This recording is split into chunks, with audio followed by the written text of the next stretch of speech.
The wind in the San Juan Basin did not blow so much as it scoured.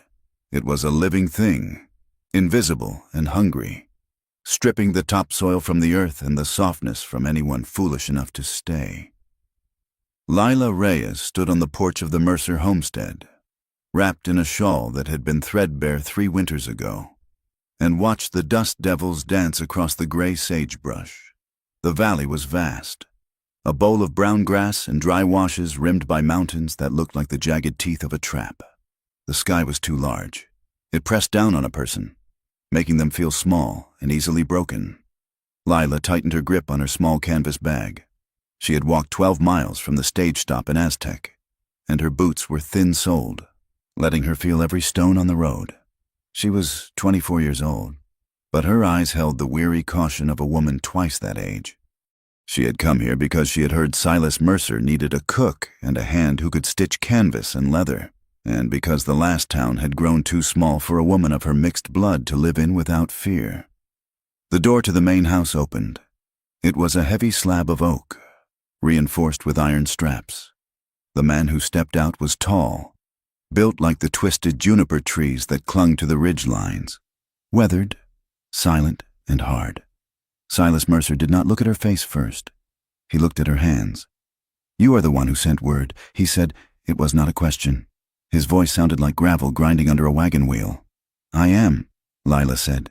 She held her chin up. It was a habit she had forced herself to learn. "If you look at the ground, men think they can walk on you. I can cook. I can mend tack. I can wash. I ask for $12 a month in a room with a lock." Silas looked at her then. His eyes were the color of freezing water, pale blue and empty of anything that looked like warmth.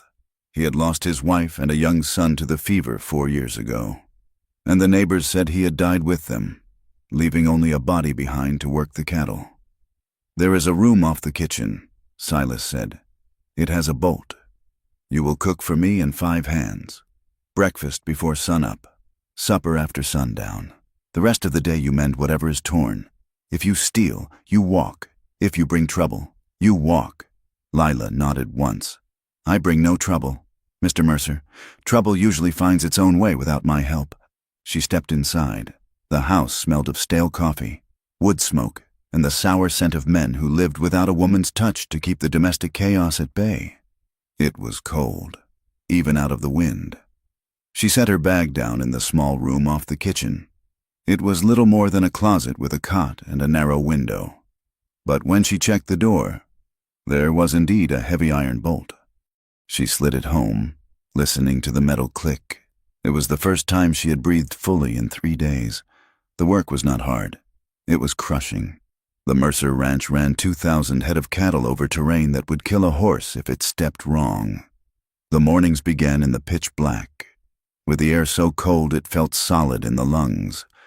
Lila woke at 4 to break the ice on the water bucket and stoke the cast iron stove until its belly glowed red. She made biscuits, fried salt pork, and boiled coffee that was thick enough to chew. The hands were a rough lot. There was old Pete, who had no teeth and a history he kept hidden. Dutch, a massive man with a slow mind and heavy fists, and 3 drifters who stayed for the wages and the food. They watched her with the wariness of wild dogs. They ate quickly, heads down, scraping their plates clean. They did not say thank you. They did not make conversation. In this country, words were spent as carefully as water. Lila learned quickly that silence was her best armor. She moved around the table like a shadow, filling cups and clearing plates. She felt their eyes on her back, assessing, wondering. She wore high-necked dresses she had remade from older clothes, hiding her shape. But she could not hide the dark warmth of her skin or the thick braid of black hair that marked her as different. Silas Mercer was a ghost in his own house. He ate standing up near the stove, his hat pulled low. He gave orders in short bursts. Move the herd to the south pasture, fix the fence at the creek, shoot the lame calf. He never spoke to Lila unless he had to. Yet, he watched. One afternoon, 2 weeks into her employment, Lila was at the barn, mending a torn saddle fender. The leather was stiff with age and sweat. She sat on a crate, the awl in one hand and the heavy needle in the other, driving the thread through with a force that made her knuckles white. A young mare, a skittish roan that the men had been trying to break for a month, was tied nearby. Rolling her eyes and stomping, Dutch came into the barn, loud and clumsy. He threw a saddle down, and the crash sent the mare into a panic. She reared, her hooves flashing, snapping the lead rope. Dutch shouted and reached for a shovel to strike her, his face red with sudden anger. "Stop!" Lila said. Her voice was not loud, but it cut through the dusty air like a whip crack. She dropped the leather and walked toward the mare. She did not run. She did not raise her hands. She moved with a fluid, predatory grace, making a low humming sound in her throat. Dutch froze, the shovel half raised. The mare trembled, her ears pinned back. But she watched Lila. Lila stopped 2 feet from the horse's nose. She did not reach out. She just stood there, letting the animal smell her, letting her own calm bleed into the panic. Slowly, the mare lowered her head. Lila reached out and touched the velvet nose, then ran her hand up the neck to the ear, scratching the itch that all nervous horses have. "You will ruin her if you hit her," Lila said, not looking at Dutch. "She needs a firm hand, not a heavy one." She felt a shadow in the doorway. Silas was standing there, leaning against the frame. He had seen it all. He looked at Dutch, then at Lila.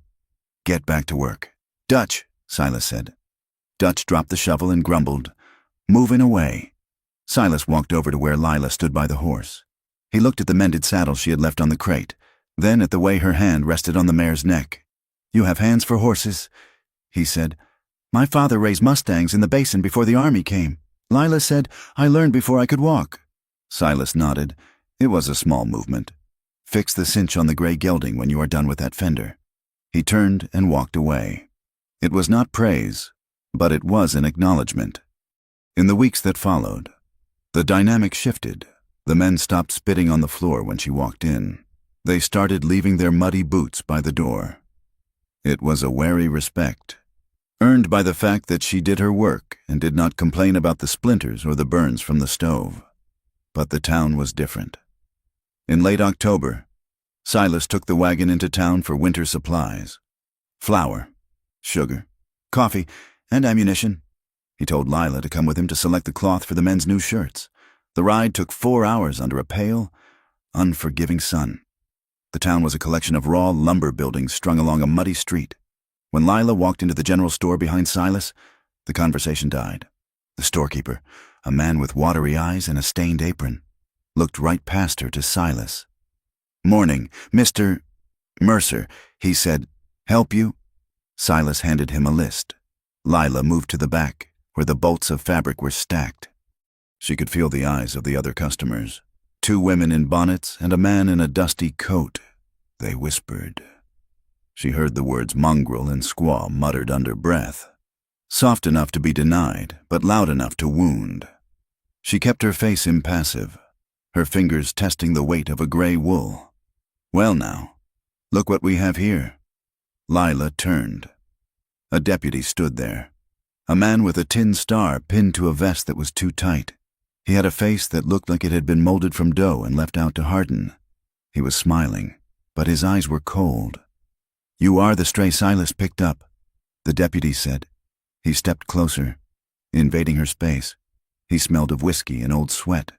"We do not see many of your kind working inside a white man's house. Usually, you're out in the stables." Lila did not step back. To step back was to invite the chase. "I'm selecting cloth for the ranch," she said. The deputy reached out and fingered the sleeve of her dress. "It is a waste of good wool on a savage," he said. Lila slapped his hand away. It was a reflex, sharp and fast. The sound rang through the quiet store. The deputy's face turned a mottled purple. He reached for her arm, his grip bruising.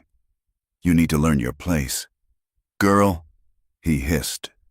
"Let her go." The voice came from the front of the store. Silas was standing by the counter. He had not raised his voice, but the threat in it was unmistakable. He looked at the deputy with that same dead, cold stare. "She is my property," Silas said. "You damage my property. You pay me for it, and you cannot afford my prices." The deputy sneered, but released Lila's arm. "You best keep a leash on her. Mercer, this is a decent town. Silas did not answer. He paid for the goods, his movements deliberate. Come, he said to Lila. They walked out to the wagon in silence. Lila sat on the hard bench, her heart hammering against her ribs. She felt sick. My property. He had defended her. Yes. He had stopped the man from hurting her. But he had not called her a person. He had called her property, like a horse or a saddle. As they rode back toward the ranch, the silence stretched for miles. You should not have struck a lawman, Silas said finally, staring at the mule's ears. He touched me. Lila said, I belong to no one. Silas glanced at her. His gaze was heavy. It traveled over her face, noting the set of her jaw and the fire in her eyes. For a moment, she saw something flicker in his expression. Not anger, but a dark, possessive recognition. You live under my roof, he said. You eat my food, in this valley. That means you belong to the ranch. It is the only thing that keeps you safe. I can keep myself safe, Lila said. Silas gave a short, humorless laugh. Look around you, girl. There is no safety here. There is only ownership and luck runs out. The tension between them tightened after that day. It was not a romantic tension, not in the way the dime novels described. It was the tension of two predators sharing a cage. Silas watched her more. He watched her knead the dough for the bread, his eyes following the movement of her arms. He watched her wash the dishes, the firelight catching the curve of her neck. One evening, Lila cut her thumb paring potatoes. The blood welled up, bright and fast. She moved to the basin to wash it. Silas was there before she could turn. He took her hand in his. His grip was rough, his calluses scraping her skin. He held her hand under the lamp, looking at the cut. Then he looked at her. He did not let go. He stood too close. Lila could smell the tobacco and the faint scent of whiskey on him. He was a large man, and in that small kitchen, he felt like a wall closing in. Let me bind it, Lila said, trying to pull her hand back. He held it a second longer than was necessary. His thumb brushed over her wrist, feeling the pulse that fluttered there like a trapped bird. You have strong blood, he murmured. It is hard to spill. Lila met his gaze. She made her eyes flatten hard. Don't mistake me, Mr. Mercer. I am here to work, nothing else. Silas released her hand abruptly. He turned away, pouring himself a cup of coffee. I know why you are here, he said, his back to her. November brought the branding of the late calves. The neighbors from the Box T Ranch came over to help, bringing their own crew. The corrals were a chaos of dust, smoke, and the terrible bawling of the calves as the hot irons seared their hide. The smell of burnt hair and flesh hung heavy in the air.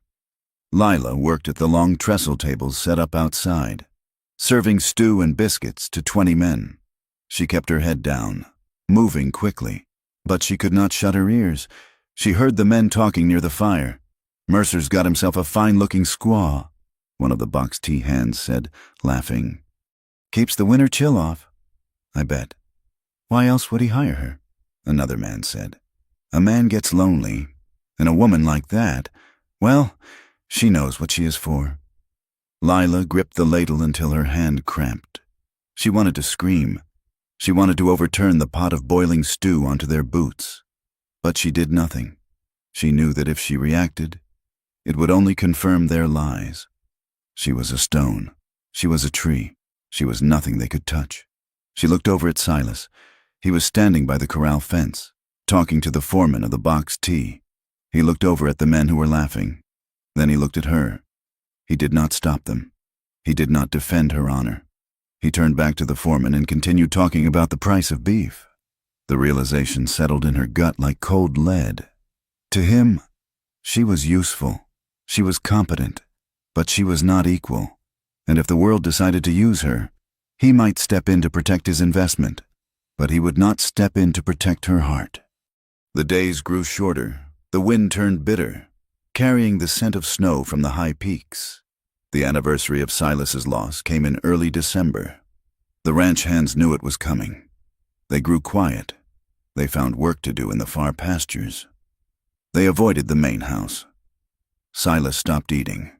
He started drinking in the mornings. He sat in his heavy leather chair by the fire, staring at the flames, a bottle of rye whiskey on the table beside him. The house felt pressurized, as if the air itself was waiting to explode. Lila kept to the kitchen. She cooked meals that went uneaten. She kept the fire going. She locked her door every night and pushed a heavy chest against it, just in case. It was a Tuesday night when the wind rose to a howl, rattling the window panes in their frames. The house was dark, save for the flicker of the fire in the main room. Lila woke to the sound of crashing glass. She lay in her bed, her heart pounding. Silence followed. Then a groan. She knew she should stay in her room. She knew the safe thing was to pull the quilt over her head and wait for morning. But the silence stretched out, heavy and wrong. If he was hurt, if he had fallen into the fire, she needed the wages. She needed this roof. Lila got up. She pulled her shawl over her nightdress and took her small knife from under the pillow, slipping it into her pocket. She slid the bolt back quietly and stepped into the kitchen. The door to the main room was open. Silas was there. He had not fallen into the fire. He had thrown his glass against the stone hearth. He was standing in the center of the room, swaying slightly. The firelight cast long, twisted shadows across his face. He looked wrecked. His eyes were red-rimmed, his shirt unbuttoned, his hair wild. "Lila," he said. His voice was a slur, thick with drink and grief. "Go back to bed." "Silas," she said. She used his given name for the first time. It was a command, not a request. "You are drunk." "I am not drunk enough," he said. He took a step toward her. "The house is so quiet. Why is it so quiet?" "Because everyone is sleeping," she said. "As you should be." He looked at her, really looked at her, with a hunger that had nothing to do with food. It was a hunger for connection, for oblivion, for something warm to hold back the cold dark that was eating him alive. But mixed with the grief was that same look he had given the deputy, the look of a man who believes he owns the world around him. "You are here," he mumbled. "You are always here." He moved faster than a drunk man should. He closed the distance between them. Lila stepped back, but she hit the doorframe. "Silas, stop," she said. Her voice was steady, but her hand went to the knife in her pocket. He reached out and took her shoulders. His hands were heavy, anchoring her. "You are a pretty thing, Lila, too pretty for this hard place. I am not yours. Silas, let me go. I just want—" He leaned down, his forehead resting against hers. He smelled of whiskey and despair. "I just want to feel something other than this pain. That is not my burden to carry," Lila said. She pushed against his chest. He did not move. He was like a boulder. "Don't push me away," he whispered. "Not tonight." He tried to kiss her. It was a clumsy, desperate attempt. Lila turned her face away, and his mouth landed on her cheek.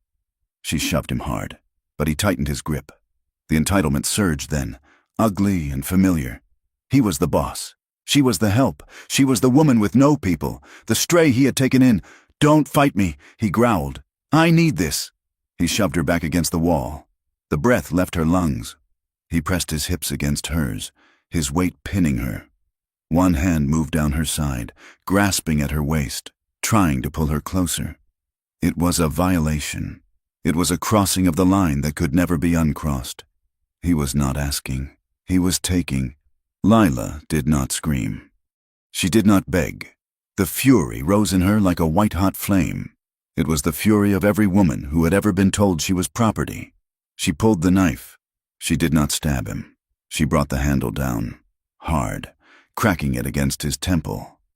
Silas grunted and stumbled back, stunned. His grip loosened. Lila did not wait. She brought her knee up, driving it into his groin with all the strength of her work-hardened body. Silas doubled over, gasping, dropping to his knees. Lila stood over him, her chest heaving, the knife now blade forward in her hand. Her eyes were burning holes in the dark. "You do not take," she hissed. "You do not take what is not given." Silas looked up at her through the haze of pain and alcohol. He looked shocked. He looked like a man waking up from a dream to find his hands covered in blood. "Lila." "Wait," he wheezed. But Lila was already moving. She did not go to her room to pack. There was no time. She grabbed her heavy coat from the hook by the door. She grabbed a loaf of bread from the kitchen table.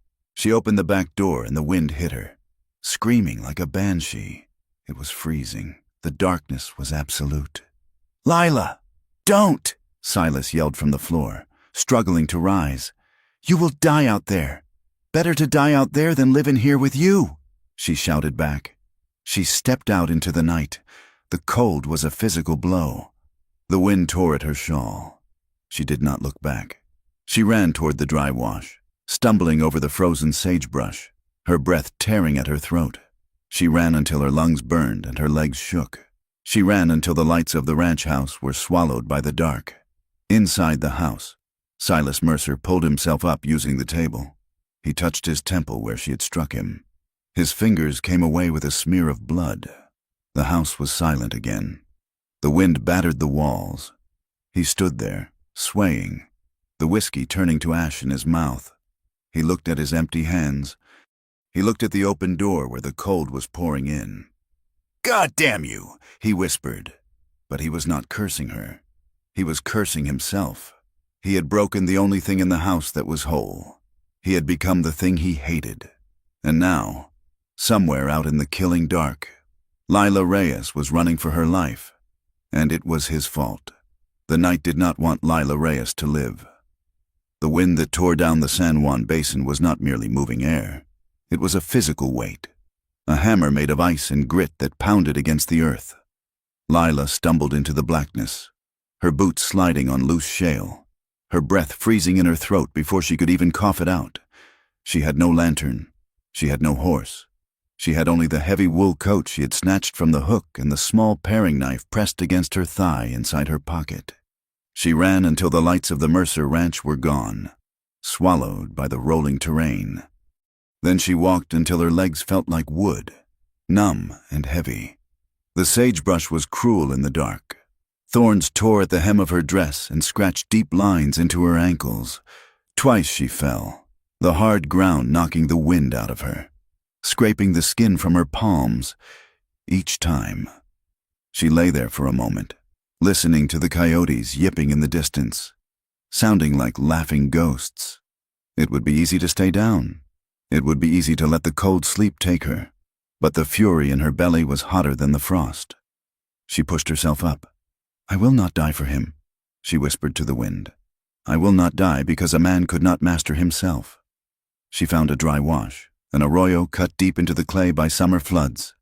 It offered a meager shelter from the biting wind. Lila huddled against the bank, pulling her knees to her chest, wrapping the coat tight. She did not sleep. She watched the stars wheel overhead, cold and indifferent. She listened to the skitter of lizards and the distant hoot of an owl. She thought of Silas Mercer's face in the firelight, the hunger, the entitlement, the shock when she had struck him. She touched the pocket where the knife lay.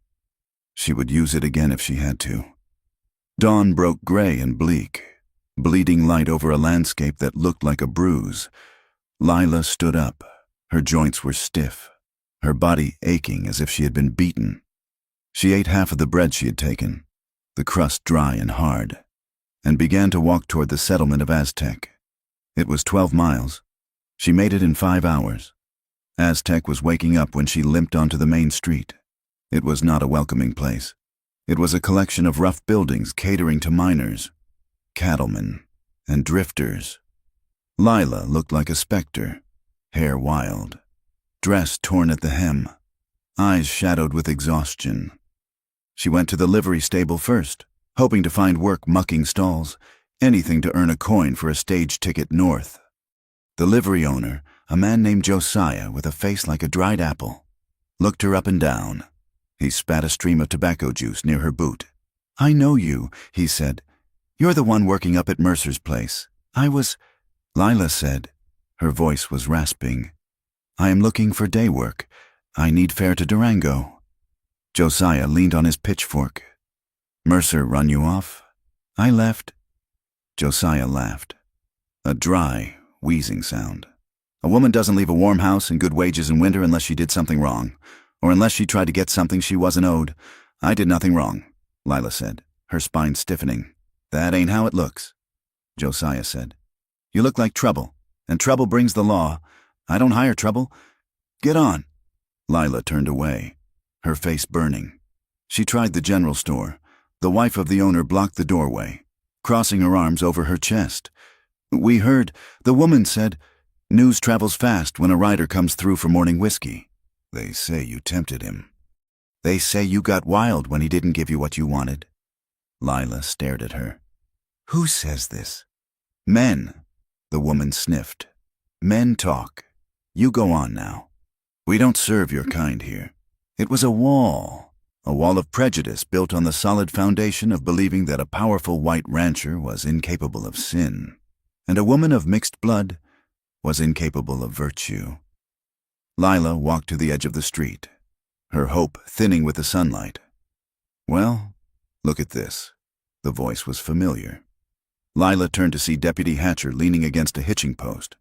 He was picking his teeth with a splinter of wood. He looked at her with a smug, predatory satisfaction. I told you, he said, I told you that you needed to learn your place. Looks like Mercer taught you the hard way. Lila gripped her coat.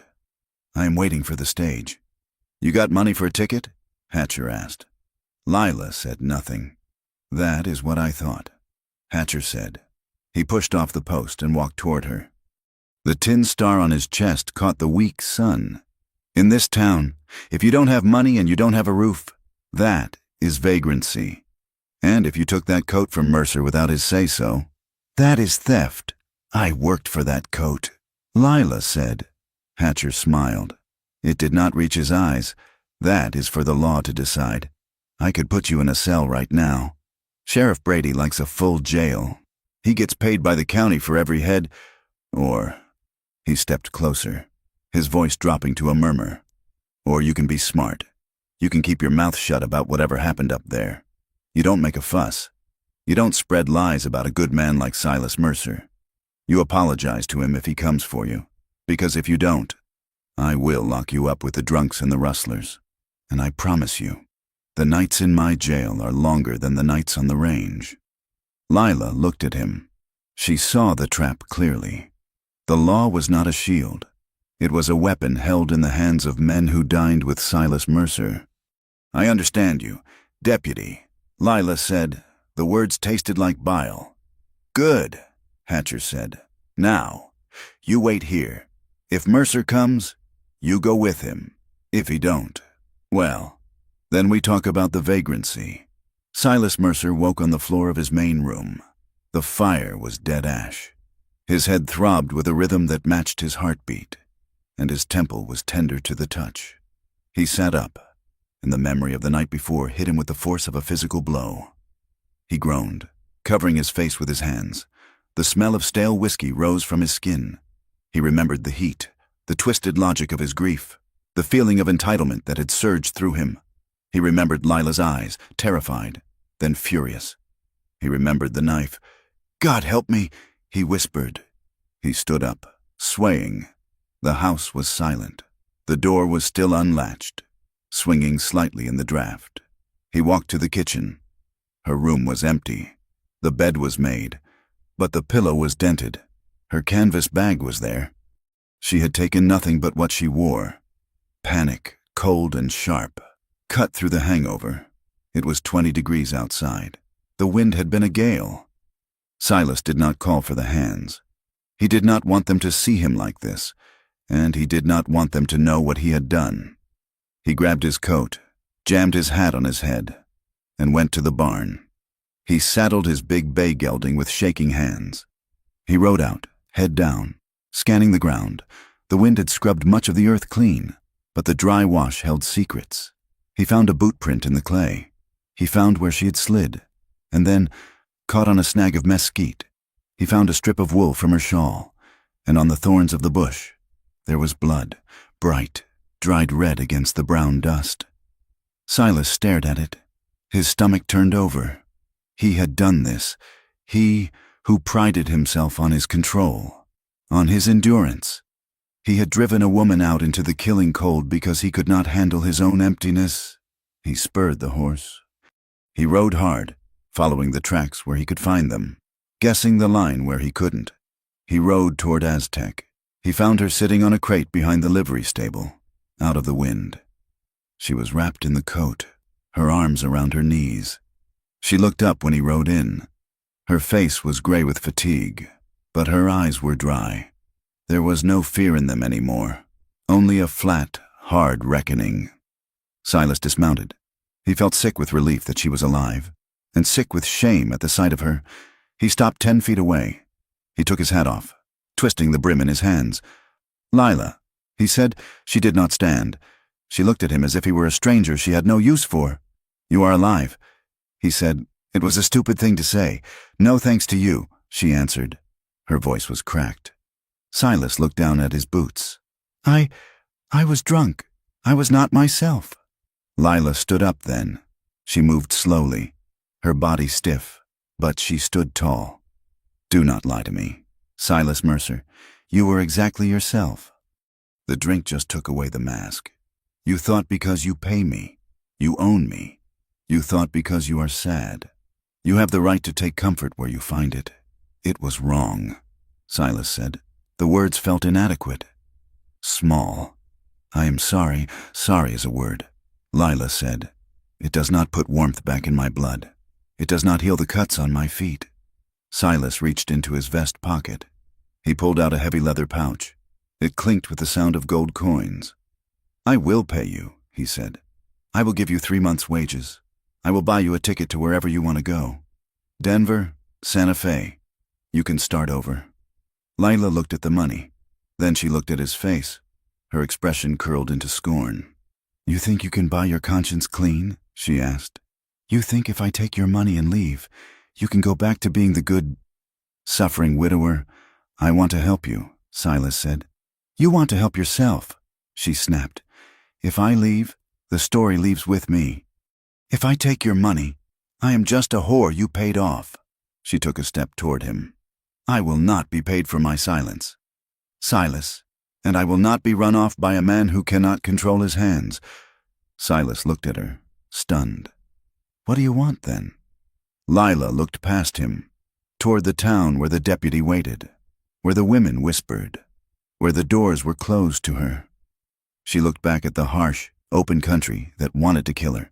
She had no good choices. She had only survival. "I want my job," she said. "I want my wages, the ones I earn, and I want terms." "Terms?" Silas asked.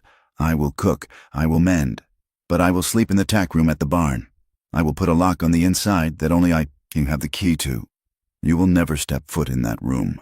You will never touch me again. If you come near me with drink on your breath, I will put a knife in your ribs. And next time, I will not use the handle." Silas swallowed. He saw the steel in her. He saw that she was cornering him, forcing him to look at what he was. "And," she continued, "if I ever want to leave, you will give me a horse and a saddle, and you will not follow me." Silas nodded slowly. "Agreed. And one more thing," Lila said.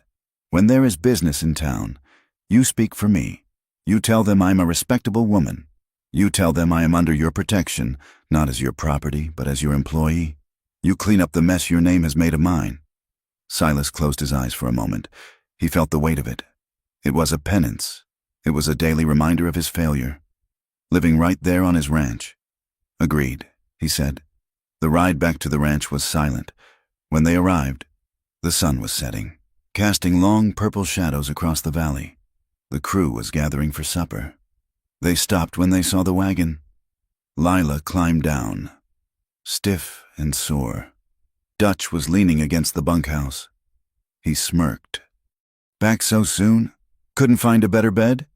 Silas stepped down from the wagon. He walked over to Dutch. He did not shout.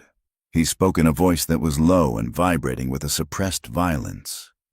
"Lila is the head of the house staff," Silas said. "You will speak to her with respect. If I hear a word otherwise, one word, Dutch, you will be walking to Mexico. Do you understand?" Dutch's smirk vanished. He looked at Silas's face. then at the bruise on his temple. "Yeah, boss, I understand." Silas turned to the rest of the crew. "That goes for all of you." He looked at Lila. She did not smile. She took her bag and walked toward the barn, her head high. That night, Silas did not sleep in his house. He took a bedroll and slept on the back porch. In the cold, he poured the remaining bottles of whiskey into the dirt. It was not a performance. It was a necessity. He could not trust himself in that house yet. He needed the cold to keep him awake, to keep him aware. The routine returned, but it was changed. The silence between them was no longer empty. It was charged with a heavy, brittle awareness. Lila moved her things into the tack room. She installed a heavy padlock. She cooked the meals, set the table, and left before Silas sat down. November turned into December. The snows came, dusting the valley floor in white. The work was hard. The cattle needed feed brought to them. The ice on the tanks had to be broken twice a day. But the ranch was not the only thing changing. The valley was tightening. Cattle started disappearing. Not just strays wandering off, but bunches of 10 or 20 cut from the herd with precision. Brands were being altered. Fences were being cut. One afternoon, Sheriff Brady rode into the Mercer yard. He was a big man, soft in the middle but hard in the eyes. He rode a fine black horse that looked too expensive for a sheriff's salary. Silas met him on the porch. Lila was in the yard, plucking a chicken for stew. She froze when she saw the sheriff, but she did not run. She watched. "Afternoon. Silas," Brady said, not dismounting. "Sheriff." Silas said, "To what do I owe the visit?" "Just making rounds," Brady said. "Hearing things. Heard you had a little domestic trouble a while back. That little filly over there run off and come back?" Silas crossed his arms. "Lila works here. There was no trouble." Brady leaned over his saddle horn. "See, that is not what I hear. I hear stories. People talk about the nature of the relationship. It is unseemly, Silas, a man of your standing, living alone with a woman of her background. It makes the town nervous. Let them be nervous." Silas said, "I run a ranch, not a church social." Brady smiled. It was a snake's smile. "Well, scandals can be messy. They can affect business. Banks get jittery. Buyers look elsewhere. But, of course, a man with friends in the law, well, those stories can be hush-hushed. For a donation to the sheriff's benevolent fund." Silas stared at him. "It was a shakedown. Pure and simple. I have no money for donations. Brady, I have cattle to feed." Brady straightened up. His face hardened. "That is a shame. I would hate to see you have trouble with those rustlers working the basin, without the law looking out for you. A man can lose a lot." He tipped his hat to Lila. "Ma'am, be careful out here. It is a dangerous world." He rode off. Lila walked over to the porch. She looked at Silas. "He is threatening you," she said. "He is squeezing me," Silas corrected. "He wants a cut, and he is using you as the lever." Lila looked at the dust settling behind the sheriff's horse. "If we stay silent, he wins. If we hide, he wins." "What do you propose?" Silas asked. He sounded tired. Lila wiped her hands on her apron. "We write it down. Every time he comes. Every time a cow goes missing. Every time the deputy threatens someone. We keep a ledger." "A ledger?" Silas asked. "Memory fades." Lila said, "Ink does not." "If he comes for us, we need proof that he is a crook, not a lawman." Silas looked at her. He saw the sharp intelligence in her eyes. She was not just surviving anymore. She was strategizing. "There is a book in the desk," he said. "Use it." 2 weeks later, the sky turned a bruised purple in the middle of the afternoon. The air grew heavy and still. A winter storm was rolling in, fast and violent. Silas was out at the North Line camp, 10 miles away. He had taken the wagon to bring salt licks to the herd there. He should have been back by noon. Lila watched the sky. The first flakes began to fall, huge and wet. Within an hour, it was a whiteout. The wind screamed, driving the snow sideways. The hands were all in the bunkhouse, playing cards, safe and warm. Lila stood on the porch, wrapped in her coat. He wasn't back. She went to the bunkhouse. Dutch opened the door. Silas isn't back, Lila said. Dutch shrugged. He's a big boy. He probably holed up at the line shack. He took the wagon, Lila said. The trail to the line shack washes out in heavy weather. If he is on the trail, he is in trouble. We ain't going out in this. Old Pete said. You can't see your hand in front of your face. Lila looked at them. Cowards, she thought. She went to the barn. She saddled the mare she had calmed months ago. She grabbed a coil of rope, a lantern, and a flask of brandy. She tied her scarf over her face. She rode out into the white hell. The trekking was impossible. She had to trust the mare and her own memory of the land. She rode for 2 hours, the cold seeping into her marrow. The world was a swirling void of white. She found him 3 miles from the ranch. The wagon had slid off the trail where the ground had given way into a ravine. It was tipped on its side. The mules were tangled in the traces, panic-stricken. Silas was pinned under the wagon seat, half buried in the snow. Silas, she screamed over the wind. He did not answer. Lila dismounted. The snow was waist-deep in the ravine. She fought her way to the wagon. Silas was unconscious, a gash on his forehead bleeding sluggishly. His leg was trapped under the heavy oak seat. Lila didn't panic. She worked. She used her knife to cut the traces, freeing the mules so they wouldn't thrash and crush him further. She took the rope and tied it to the wagon frame, then tied the other end to her mare's saddle horn. Pull, she yelled, slapping the mare's rump. The horse strained. The rope sang tight. The wagon groaned and lifted just 3 inches. It was enough. Lila grabbed Silas by the coat and dragged him backward, her boots slipping in the mud and ice. He groaned as she pulled him free. She checked him quickly. Leg broken. Likely. Head injury. Hypothermia setting in. She couldn't get him onto the horse. She couldn't walk him. She looked around. There was a small overhang of rock nearby. Shelter from the wind. She dragged him there. She gathered deadwood from a twisted juniper, stripping the bark with numb fingers. She built a fire, shielding the spark with her own body until it caught.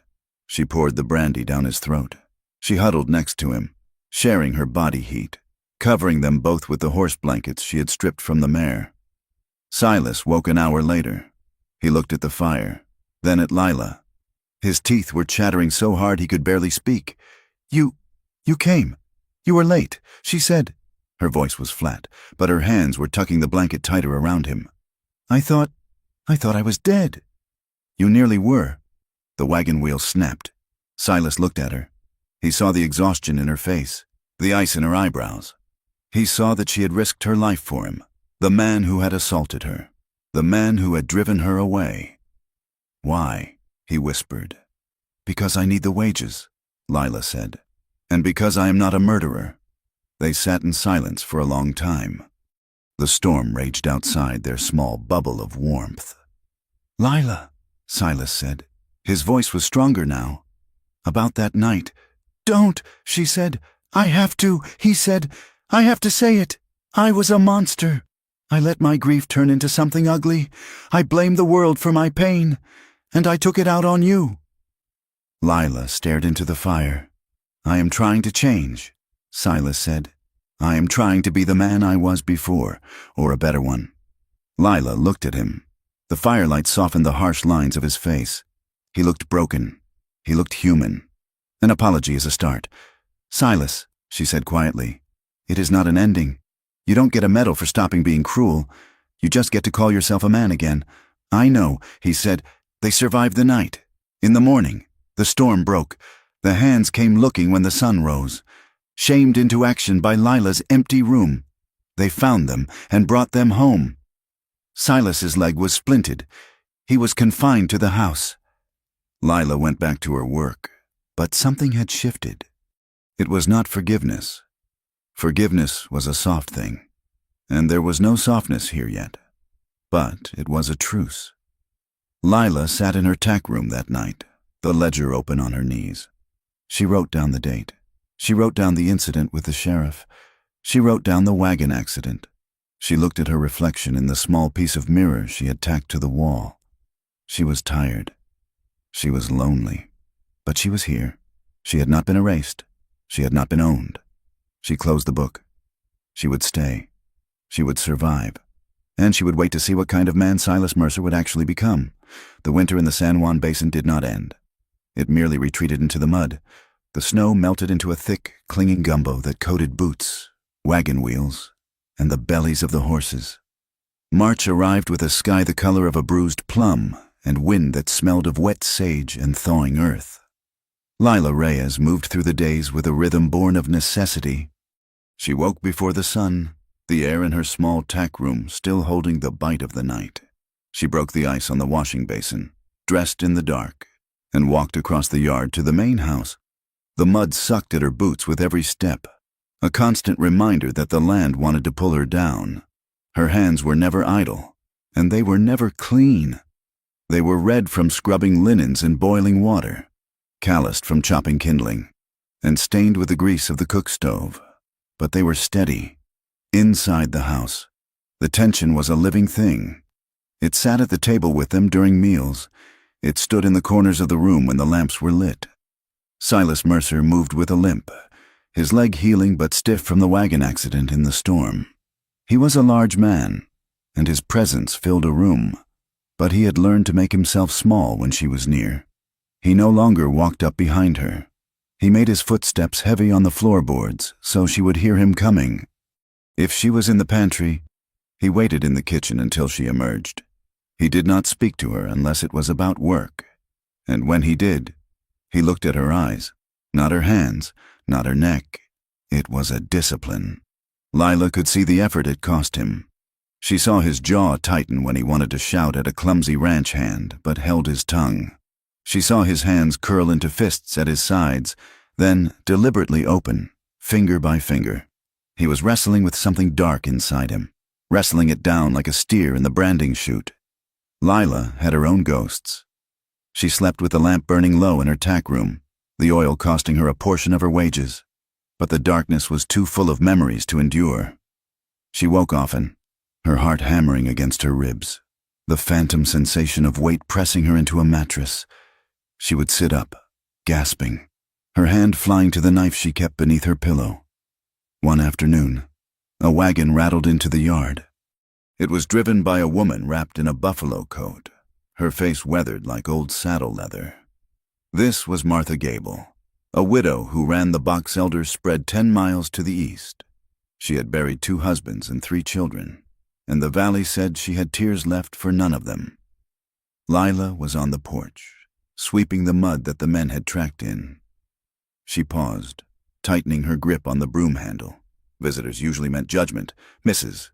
Gable climbed down, tying her team with efficient, sharp movements. She stomped her boots and looked at Lila. "You are the Reyes girl." "Mrs." Gable stated. It was not a question. "I am Lila," she answered. "Mrs." Gable nodded once. I heard. The wind carries voices in this valley, even when you don't want it to." "Is Silas about?" "He is in the barn." Lila said, "Mrs." Gable stepped onto the porch. She did not go in. She stood next to Lila, looking out at the gray horizon. "This country eats the soft parts of a person first." "Mrs." Gable said. Her voice was like dry leaves. "It eats the hope, then the kindness. If you are not careful, it leaves you with nothing but the hunger." Lila looked at her. The older woman's eyes were sharp, blue, and unblinking. There was no pity in them, but there was recognition. "I am not soft," Lila said. "Mrs." Gable looked at Lila's hands, then at the knife sheath that was just visible at her waist. "No," the widow said. "I can see that. Keep your blade sharp, girl, and keep your heart quiet. The men here, they break things because they do not know how to fix them. Even the good ones have clumsy hands." She walked past Lila into the house without knocking. It was the first time a woman in the valley had spoken to Lila without a sneer or a whisper. It was a small thing, a fragile alliance, but it felt like solid ground. Silas sat in his study, the ledger open before him. The numbers were grim. The winter had been hard on the herd, and the rustlers were bleeding him dry. 5 head here, 10 head there. It was a slow hemorrhage. But it was not the cattle that kept him awake. It was the man he saw in the mirror. He remembered his father, a man named Jedediah Mercer, who had believed that love was a form of ownership. Jedediah had struck his wife when she spoke out of turn. He had struck Silas when he showed fear. He had taught Silas that a man's will was law, and that anything that resisted that law was to be broken. Silas had hated him. He had sworn, standing over his father's grave, that he would be different. He had been gentle with his wife, Sarah, before the fever took her. He had been a good man. And then, one night, fueled by whiskey and self-pity, he had become Jedediah. The shame was a cold stone in his gut. It was not the shame of being caught. It was the shame of knowing that the monster was not outside, but in his own blood. He watched Lila move through the yard, her head high, her walk guarded. She was a constant reminder of his failure. He had to learn restraint. It was not enough to be sorry. He had to rebuild his own nature. He forced himself to stop drinking. When the urge to command rose in his throat, he swallowed it. When he wanted to grab a frightened horse, he forced his hands to be still. It was exhausting. It felt like holding a dam against a flood. Late one Tuesday in April, the violence of the land came to their doorstep. It was 2 hours past midnight. The moon was obscured by heavy clouds. Lila was awake, mending a shirt by the light of her lantern, when the first shot cracked the silence. It was followed by shouting, the thunder of hooves, and the terrified bawling of cattle. Lila blew out the lantern instantly. She pulled on her boots and grabbed her coat. She did not hide. The ranch was her livelihood, and fire or theft would leave her starving just as surely as it would Silas. She ran out into the yard. The darkness was chaos. Flashes of muzzle fire lit up the corrals. Riders were driving a knot of 30 steers toward the broken south gate. Silas was already there, shouting orders. He was bareheaded, his rifle in his hand, limping but moving with a terrible purpose. Dutch and old Pete were firing from the cover of the water trough. "Get to the bunkhouse," Silas roared at a shadow moving near the barn. But the shadow crumpled. A young hand, a boy named Jimmy, who had only joined them a month ago, went down with a high, thin scream. Lila did not think. She ran. She kept low, sprinting across the open ground while bullets buzzed through the air like angry hornets. She reached Jimmy and grabbed him by the collar of his coat. He was thrashing, clutching his thigh. "Help me!" he shrieked. "Quiet!" Lila hissed. She dragged him. She was not a large woman, but years of lifting sacks of flour and cast-iron pots had given her a deceptive strength. She hauled him behind the heavy oak slats of the feed bin. The rustlers were turning, firing back to cover their escape. A bullet splintered the wood inches from Lila's face. She did not flinch. She tore her petticoat, ripping the fabric with her teeth. Jimmy was bleeding dark and fast. The bullet had taken him in the meat of the leg, missing the bone but hitting a vessel. "Hold this," Lila ordered, pressing a wad of cloth into the wound. "Push down. Hard." She took her belt off and cinched it around his thigh, above the wound. She twisted it tight with a piece of kindling she grabbed from the dirt. Jimmy sobbed, his face pale in the darkness. "Look at me," Lila said, her voice iron hard. "You are not going to die tonight. Jimmy, I will not allow it. Breathe." The boy looked at her, terrified, and nodded. He breathed. The shooting tapered off. The rustlers, having taken what they could, vanished into the black mouth of the canyon. The silence that followed was heavy with the smell of gunpowder and dust. Silas came limping over. He had his Winchester in one hand. He looked down at Lila, who was kneeling in the mud, her hands covered in Jimmy's blood, her face streaked with dirt. She was checking the tourniquet, her movements precise and calm. She looked up and met his gaze. In that moment, there was no employer and employee, no victim and aggressor. There were only two people who had survived the dark. "He will live," Lila said, "but he needs a doctor. The bleeding is slowed, but the bullet is deep." Silas nodded. "I will send Dutch to town for Dr. Aris." He hesitated. He looked at her hands, stained red. "You did well, Lila." Lila wiped her hands on her apron. "He is just a boy," she said, He does not deserve to bleed for cows. 2 hours later, the ranch was quiet again, though no one slept. Dr. Aris had arrived, removed the bullet, and left Jimmy sleeping under a haze of laudanum in the bunkhouse. Lila was in the kitchen, scrubbing the blood from the floorboards where they had carried Jimmy in. The water in the bucket was pink. Silas walked in. He looked exhausted. His face was gray, the lines around his mouth deep. He poured 2 cups of coffee. He set one on the table near her, but not too close. He leaned against the counter, nursing his own cup. "They took 40 head, Silas said. "That is the 3rd time this month." Lila wrung out the rag. "They know the ranch is weak," she said. "They know the sheriff looks the other way." Silas looked into his coffee. "I know." He was silent for a long time.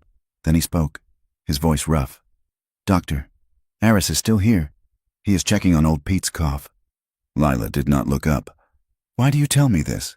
"Because I spoke to him," Silas said, before he looked at Pete. "I told him." Lila stopped scrubbing. She sat back on her heels and looked at him. "Told him what?" Silas met her eyes. It was hard for him. She could see the shame burning in him. But he held her gaze. "I told him what happened in November. I told him that I forced myself on you. I told him that I assaulted a woman under my protection." Lila stood up slowly. The water dripped from the rag onto the floor. "Why?" she whispered. "Why would you give them a weapon to destroy you?" "Because," Silas said, setting his cup down, "you said an apology is not an ending. You were right. Accountability means the truth is known by men who matter. Doctor, Aris is a good man. He is a witness." "What did he say?" Lila asked. "He said that in a just world, I would be in a cell. He said he was disappointed in me. He said he would not report it to the sheriff because the sheriff is corrupt and would only use it to hurt you, but he wrote it down in his medical log. It is a matter of record now." Silas took a breath. "If we go to court against the sheriff or the rustlers, and they try to use lies against you, the truth is already there." "I did it." "I own it. They cannot blackmail a man who has already confessed." Lila stared at him. "It was a strategic move." "Yes, but it was also a suicide of his reputation. In this valley, a man's standing was his currency. He had just devalued himself to protect her from future leverage." "You are a fool." "Silas Mercer," she said softly. "Maybe," he said, "but I am not my father." The reaction in town was slow but poisonous. "Doctor." Aris kept his confidence, but secrets in the West were like water. They found the cracks. The men in the saloon slapped Silas on the back a little harder, their eyes knowing and conspiratorial, assuming he had handled the situation like a man. They protected him because to condemn him would be to condemn their own secret sins. The women were crueler. When Lila went to the mercantile to buy thread, the whispers stopped when she entered. They watched her. They did not see a victim. They saw a temptation. They saw a woman who had brought disorder to a widower's house. But Lila found she cared less about their whispers. She had saved a boy's life. She had stood in the gunfire. She felt a dangerous thing growing in her chest, a desire to be seen. Not as a scandal, not as a servant, but as a force. She began to wear her hair differently, not hidden under a scarf, but braided high and proud. She walked down the center of the boardwalk, not the edge. When Silas spoke to her, she answered him with a level voice, demanding to be heard. The dynamic in the house shifted further. It became a dance of high stakes. One evening, Silas came to the door of the kitchen while she was kneading dough. "Lila," he said. She turned. "Yes, may I come in?" he asked. He stood at the threshold, his boots on the line where the wood changed from the hallway to the kitchen. Lila looked at him. He waited. He would stand there all night if she did not answer. "You may," she said. He stepped in. "I need to discuss the supplies for the roundup. I want your opinion on the rations." "My opinion?" Lila asked. "Since when do you ask the cook for advice on cattle work?" "Since the cook showed she has more sense in a crisis than my foreman," Silas said. He laid the list on the table. He stood next to her, looking at the paper. He was close. She could smell the soap he used, the scent of tobacco and pine. It was not unpleasant. Lila felt a sudden, sharp spike of heat in her belly.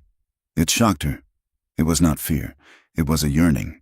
It was the body's treacherous memory that beneath the violence, there was a man who was strong, and she was a woman who had been alone in the cold for a very long time.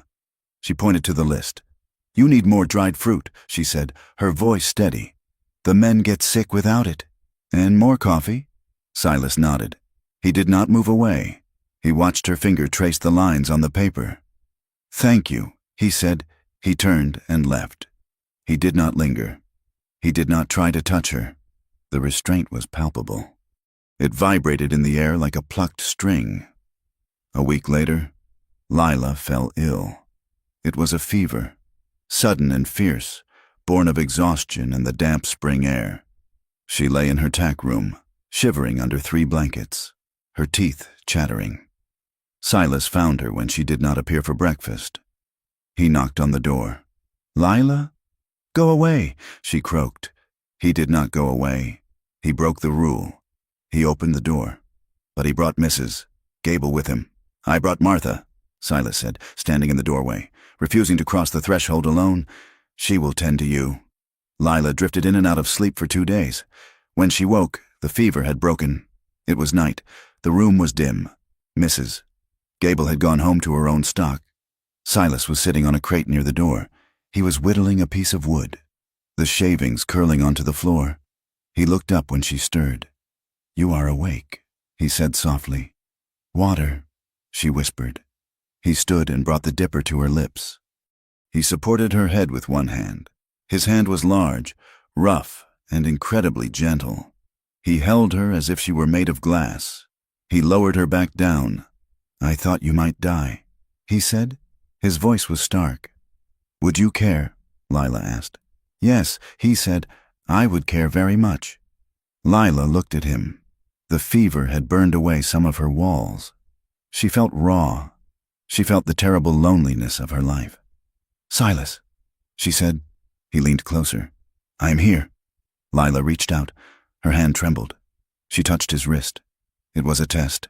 It was a question. She wanted to know if he was safe. She wanted to know if she could touch a man without being destroyed. Silas froze. He looked down at her hand on his skin. He did not grab it. He did not move. He stopped breathing.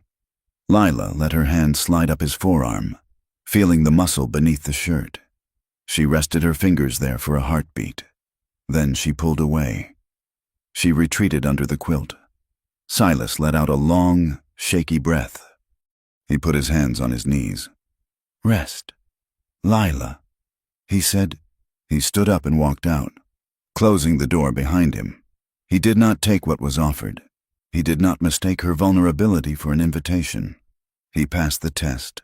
Spring turned to early summer. The grass grew green and thick.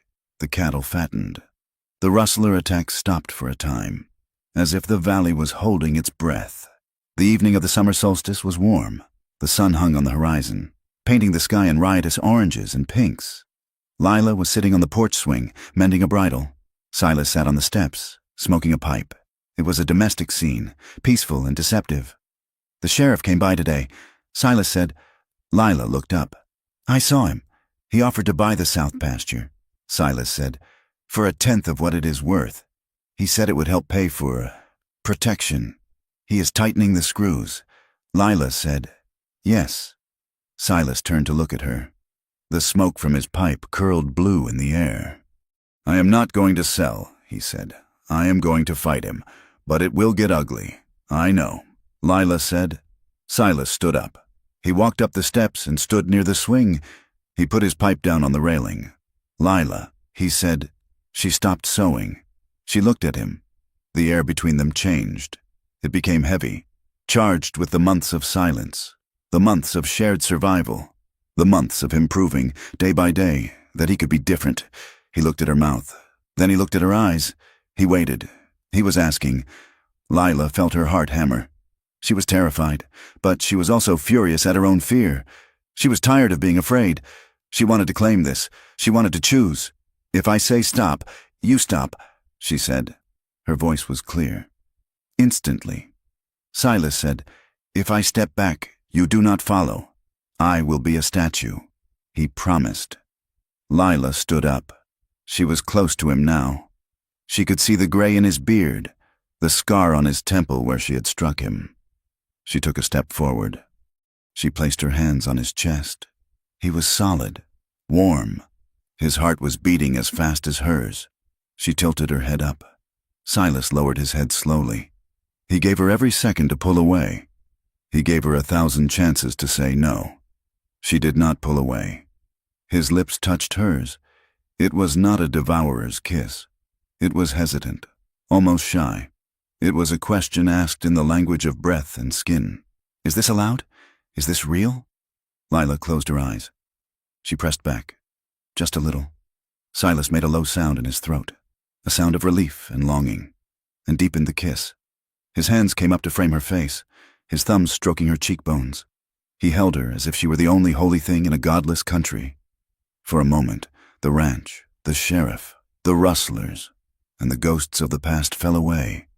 There was only the heat of him, the smell of tobacco, and the roughness of his beard against her skin. Then Lila stepped back. Silas stopped. Immediately. His hands fell to his sides. He did not chase her. He stood where he was, his chest heaving, his eyes dark and wide. "Thank you," Lila whispered. She did not say it for the kiss. She said it for the stop. Silas nodded. He looked like a man who had seen a miracle. "Good night, Lila," he said. "Good night, Silas." She walked into the house, to her room. She did not lock the door that night. She slid the bolt, but she did not feel the need to push the heavy chest against it. Outside, Silas sat on the steps again. He picked up his pipe, but it had gone out. He watched the stars come out over the mountains. The danger was still there. The sheriff was still coming. The rustlers were still circling. But something had changed. The rot in the center of the ranch had been cut out. Something new was growing in the scar tissue. It was fragile, green, and unlikely. But it was honest, and in the high, unforgiving country of the West, honesty was the only weapon that never ran out of ammunition. The month of July fell upon the San Juan Basin like a heavy wool blanket soaked in boiling water. The heat was not merely a temperature, it was a presence. It shimmered off the hardpan clay, distorting the horizon, and sucked the moisture from the creek beds until the earth cracked open in jagged fissures. The wind, usually a torment, died away, leaving a stillness that felt like a held breath before a scream. Laya Reyes rode into town on the buckboard wagon, sitting stiffly beside Silas. They had come for flour, coffee, and salt, the necessities that the ranch could not produce. Silas held the reins, his eyes scanning the road ahead. He wore his revolver on his hip now, openly displayed. The truce with the valley was fraying, the silence stretching thin. When they pulled up to the Mercantile, the street was quiet. Men sat on the boardwalks, whittling or smoking, but their hands stilled when they saw Lila. The eyes that followed her were not just wary anymore. They were hard, shiny with a malice that had been baking in the heat. "You stay here," Silas said, setting the brake. "I will load the sacks." "No," Lila said. She smoothed her skirt. "I am not a fugitive. I will select the coffee myself." Silas looked at her, seeing the stubborn set of her jaw. He nodded once. "As you wish." They entered the store. The air inside was stifling, smelling of dry grain and vinegar. Mr. Henderson, the proprietor, was behind the counter, weighing nails for a farmer. He looked up, his face, usually a mask of polite indifference, hardened into stone. Lila walked to the shelf where the coffee tins were stacked. She reached for a red tin. "Don't touch that," Henderson said. Lila paused, her hand hovering. "Excuse me?" "I said don't touch it," Henderson snapped. He wiped his hands on his apron. "I don't want your hands on my goods. I have decent customers who don't want to buy what a woman like you has handled." The store went silent. The farmer backed away, looking at the floor. Lila turned slowly. "A woman like me?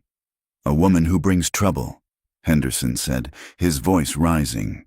"A woman who bewitches a man in his grief and turns him against his own neighbors. You are bad luck, girl. You are poison in the well."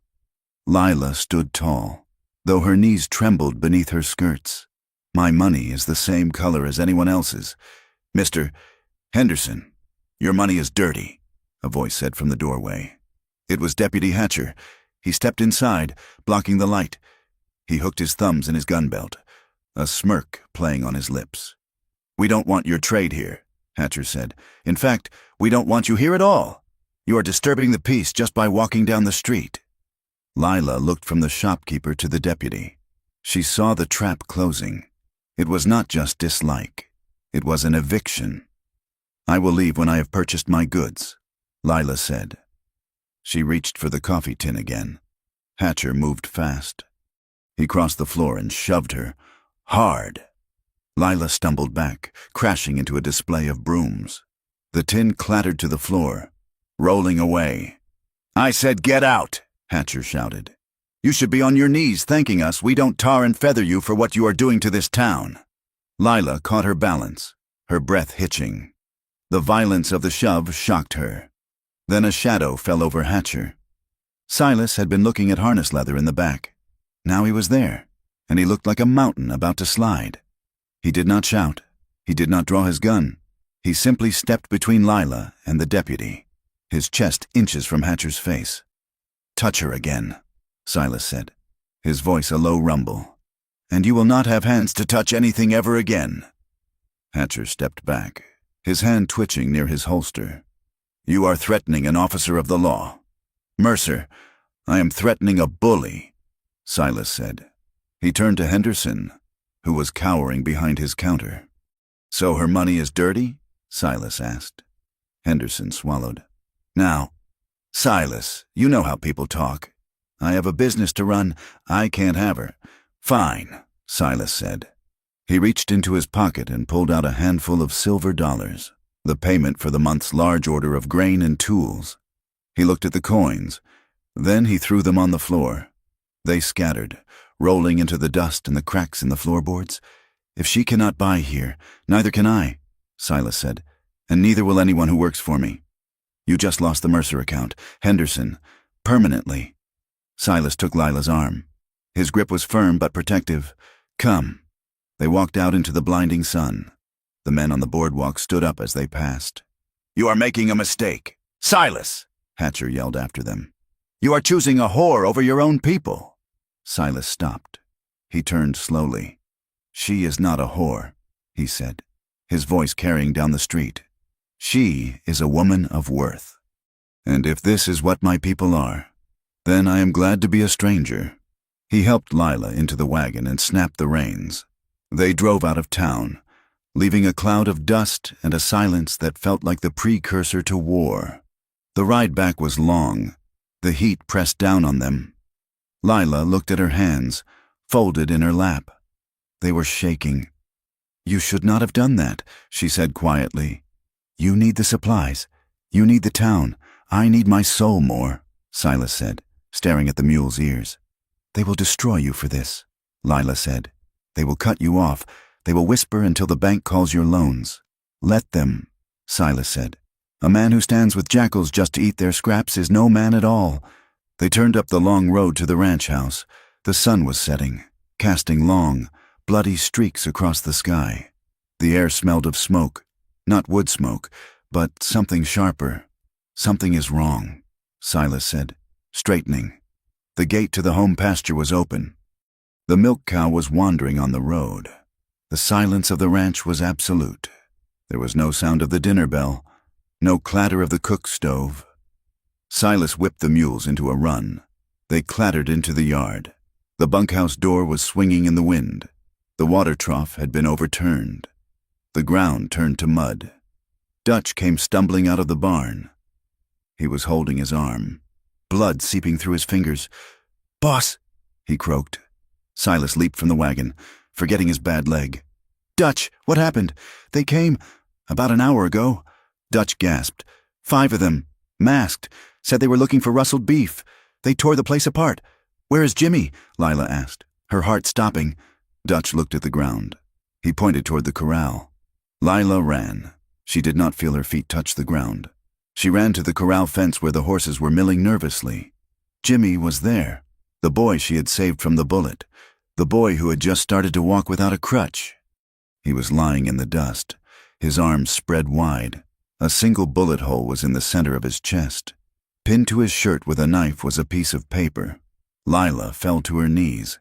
She did not scream. The sound that came from her throat was a low, keening wail that tore at the air. Silas reached her a moment later. He saw the boy. He saw the note. He pulled the knife free and read the scrawled words. "Bad company brings bad luck." It was not a rustler's note. It was a message from the sheriff, delivered by his shadow men. Silas crumpled the paper in his fist. He looked at the dead boy, then at Lila, who was rocking back and forth, her hands covering her face. "He did nothing," Lila sobbed. "He was a child. He was innocent." Silas dropped to his knees beside her. He pulled her into his chest. She fought him for a second, hitting his shoulders, needing to hit something, but he held her tight until the fight went out of her and she collapsed against him. "I know," he whispered into her hair. "I know." That night, the ranch was a place of mourning and cold rage. They washed Jimmy's body and laid him out on the dining table, covering him with a clean sheet. The remaining hands, Dutch and old Pete, sat on the porch with shotguns across their knees, their faces grim. Silas and Lila sat in the study. A single lamp burned.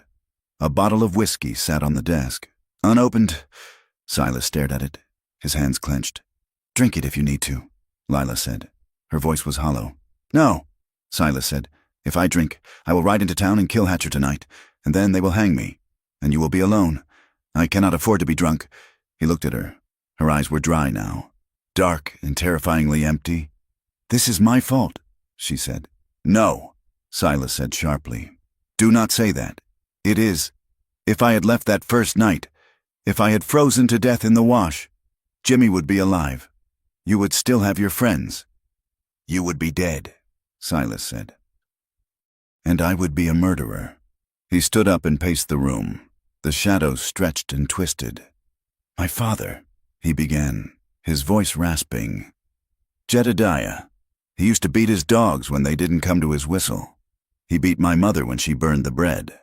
He told me that everything under his roof was his to break. He said love was just a pretty word for ownership." He stopped at the window, looking out into the black night. When I came at you in November," Silas said, turning to face her, "I felt him in me. I felt that same sickness, that belief that because I was strong and you were there, I had a right." He looked at his hands. "I have spent every day since then trying to kill him inside me. But today I saw that the whole world is full of Jedediahs. Hatcher, Brady. They think power gives them the right to take life, to take dignity." Lila looked at him. She saw the torture in his face. She stood up and walked to him. "I was 12 when my uncle traded me to a trapper for 3 horses and a rifle," she said. The words hung in the air, heavy and brutal. Silas went still. "The trapper used me for a winter," Lila said. She did not look away. She spoke the words like she was reciting a list of groceries. "He told me I was nothing but a warm place to sleep. He reduced me to meat. I ran away in the spring. When the snow melted, I have been running ever since, running from men who look at me and see a thing, not a person." She took a breath. "I stayed here, Silas, because after that first night, you stopped looking at me like meat. You looked at me like I was dangerous, like I was real." Silas looked at her with a profound sorrow. "I'm so sorry, Lila." "Do not be sorry," she said. "Be angry." The air between them crackled. It was not the anger of conflict. It was the shared heat of 2 people who had been burned by the same fire. Lila stepped closer. The grief was a cavern inside her, and she needed to feel something other than the cold. She reached out and placed a hand on his chest. "Silas," she whispered. She leaned into him. He wrapped his arms around her. "Careful, so careful." She buried her face in his neck, smelling the sweat and the dust. She wanted to be held.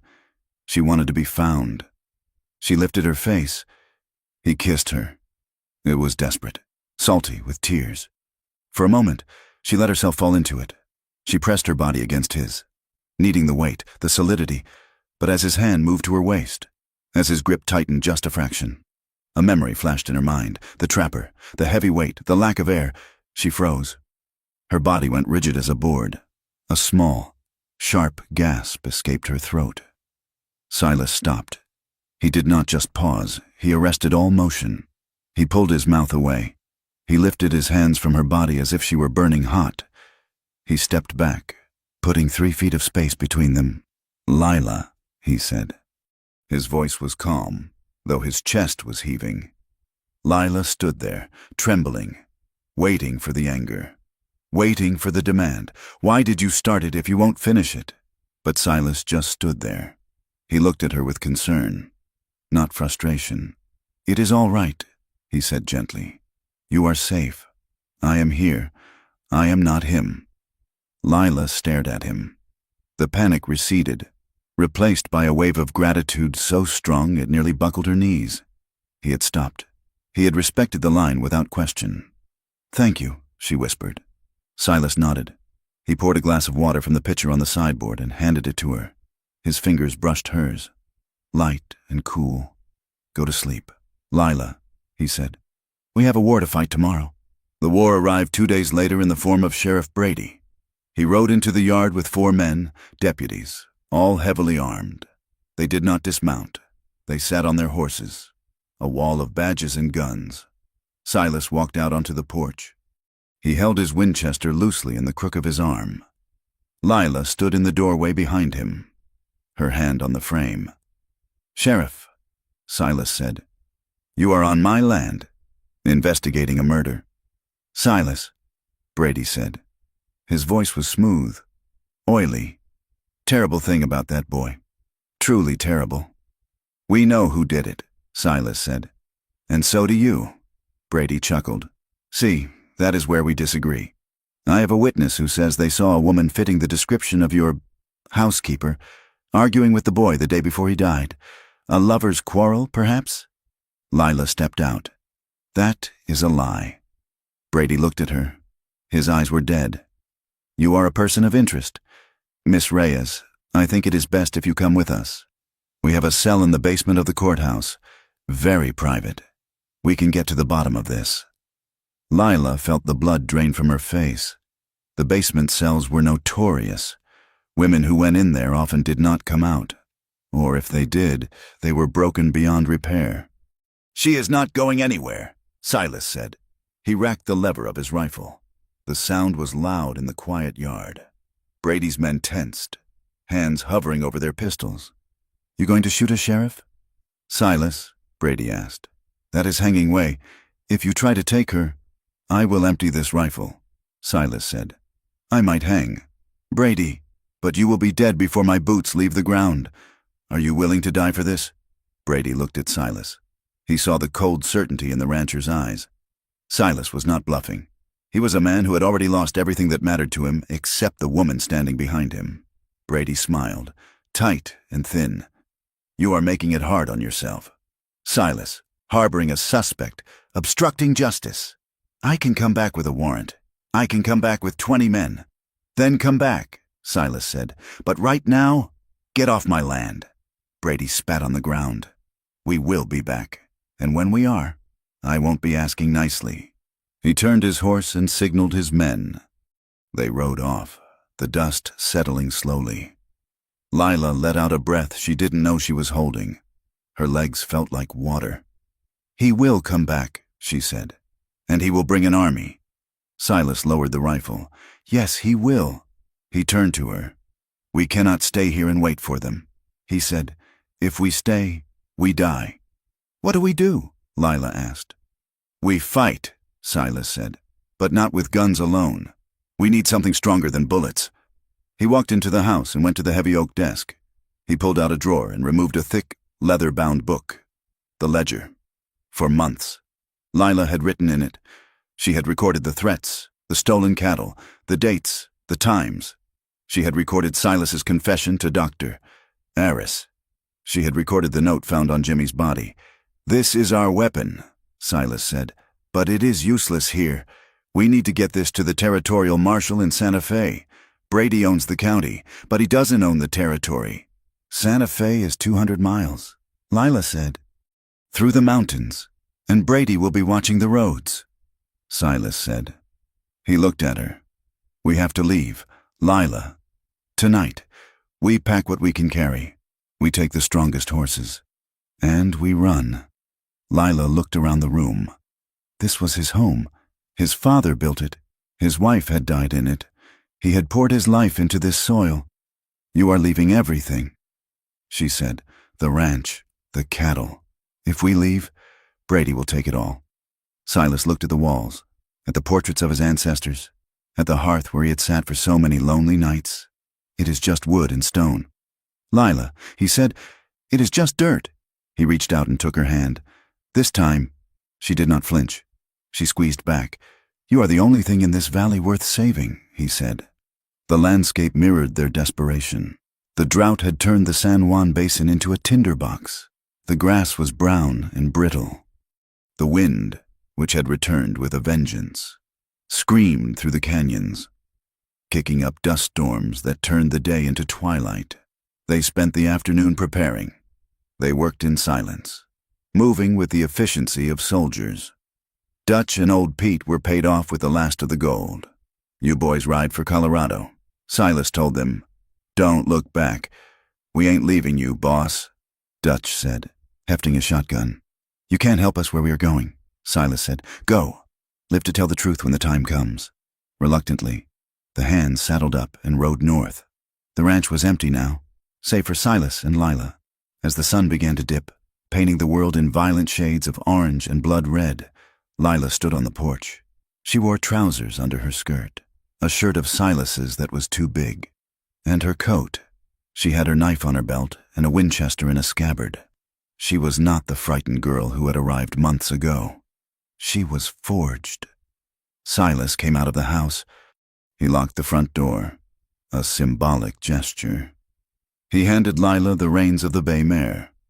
Are you ready? He asked. Lila looked at the horizon, where the dust clouds swirled like dancing ghosts. She thought of Jimmy. She thought of the shopkeeper's sneer. She thought of the sheriff's dead eyes. She swung into the saddle, the leather creaking. She looked down at Silas. Let us go find some justice, she said. Silas mounted his black gelding. He adjusted his hat low over his eyes. Don't look back, he said. They rode out of the yard, leaving the Mercer ranch behind. They did not take the road. They cut across the open range, heading for the high passes of the San Juans, riding straight into the teeth of the wind. Behind them, the shadows lengthened, dark and hungry, chasing them toward the night. The high country of the San Juan Basin was a place where the wind went to sharpen its teeth. Up here, amidst the granite spires and twisted bristlecone pines, the air was thin and smelled of resin and coming snow. Silas Mercer and Laya Reyes had traded the comfort of a roof for the cold sanctuary of an old line shack, a rough structure of chinked logs built by Silas's father 40 years prior. They were not running anymore. They were hunting. The plan had been formed in the low light of a tallow candle 2 nights ago. They could not outrun the sheriff's reach. His telegrams would travel faster than their horses, and a warrant for murder would follow them to every corner of the territory. To survive, they had to destroy him, and to destroy a man like Sheriff Brady. They needed more than bullets. They needed paper. They needed the ledger he kept of his bribes, or a living witness who could testify before a federal marshal in Santa Fe. The tension in the high camp was brittle. They slept in shifts. Lila took the first watch, wrapped in 3 blankets, her back against the rough bark of a pine, watching the trail that snaked up from the valley floor. The silence was absolute, broken only by the snap of a twig or the distant scream of a cougar. Every shadow looked like a man. Every rustle of the wind sounded like a boot on stone. Silas spent the daylight hours turning Lila into a weapon. It was not a game. There was no romance in the way he stood behind her, adjusting her grip on the heavy Winchester rifle. Pull it tight into your shoulder, he instructed, his voice flat. If there is air between the stock and your bone, the recoil will bruise you black and blue. Lean into it.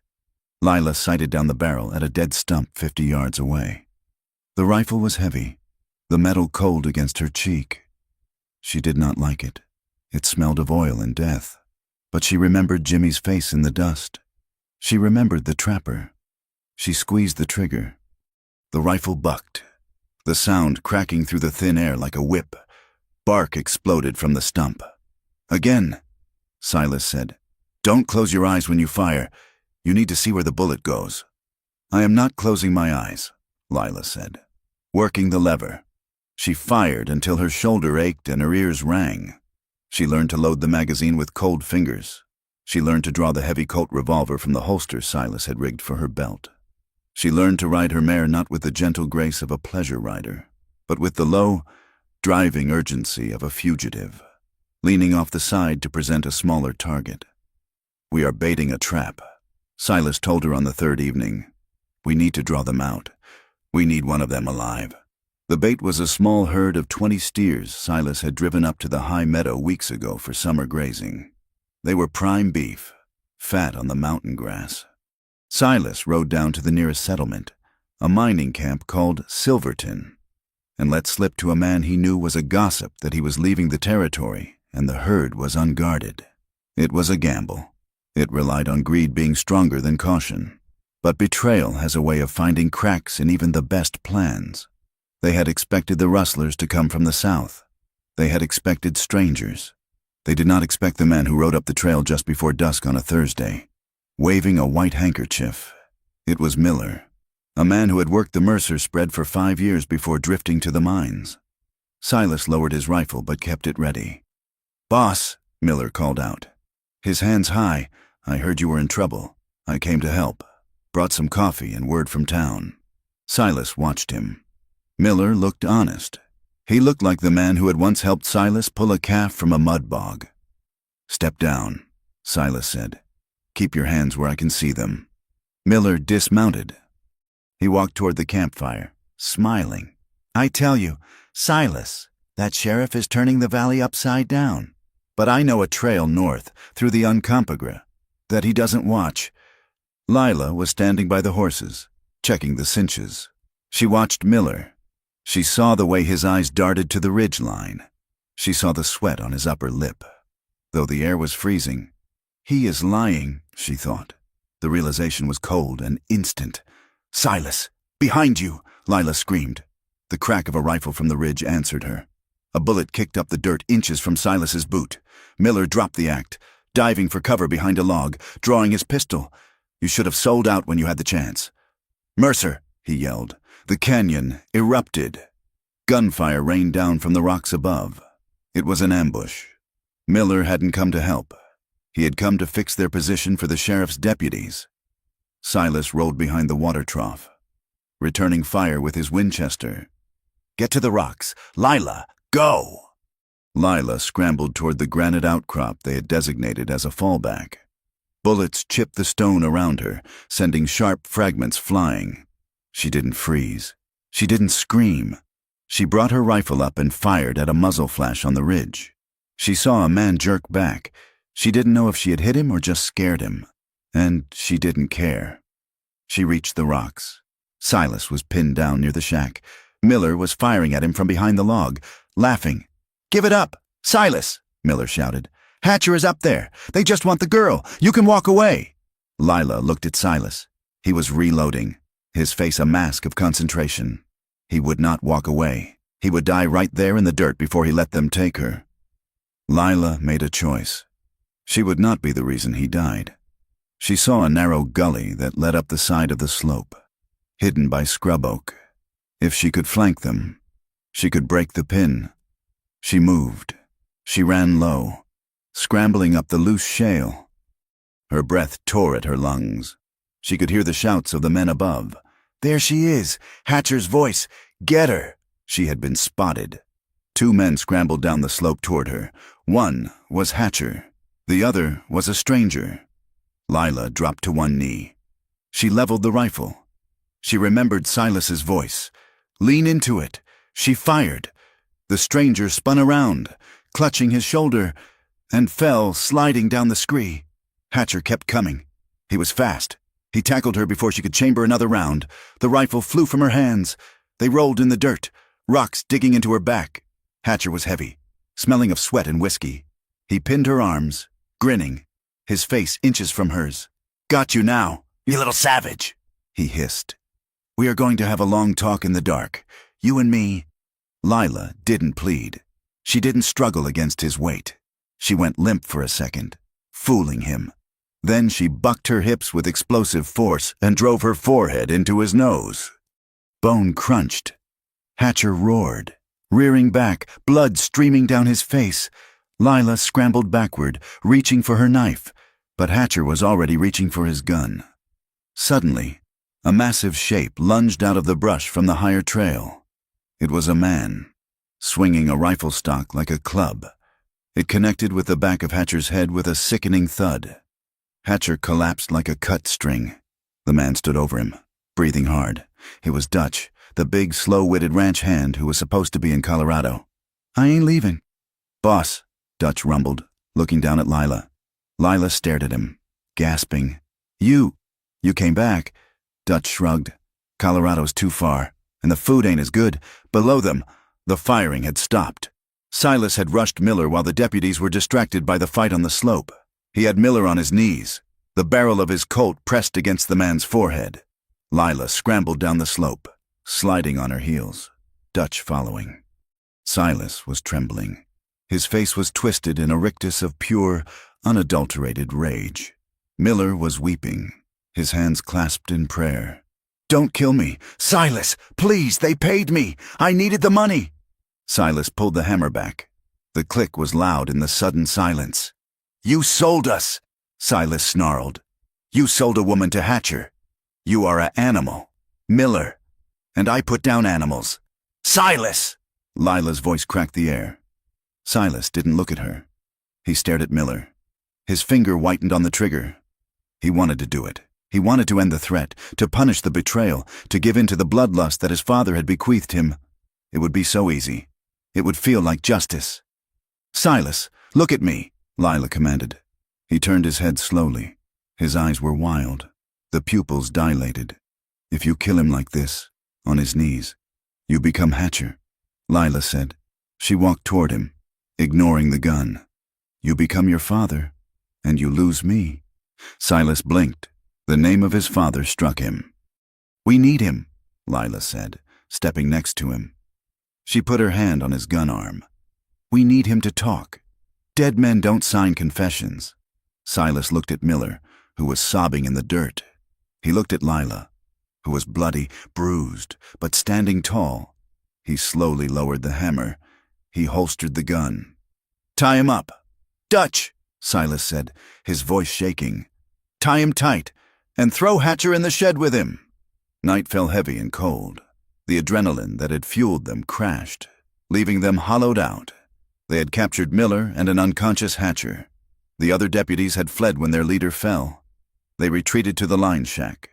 Dutch took the watch outside, happy to be of use, armed with Hatcher's confiscated rifle. Inside, Silas lit a fire in the small potbelly stove. The room was tiny, intimate. The wind howled outside, but inside, the air was still. Lila sat on the edge of the narrow bunk, cleaning the scrape on her cheek with a wet rag. Silas sat on a crate opposite her, staring at his hands. "I almost did it," he whispered. "I wanted to paint the ground with him." "But you didn't," Lila said. Silas looked up.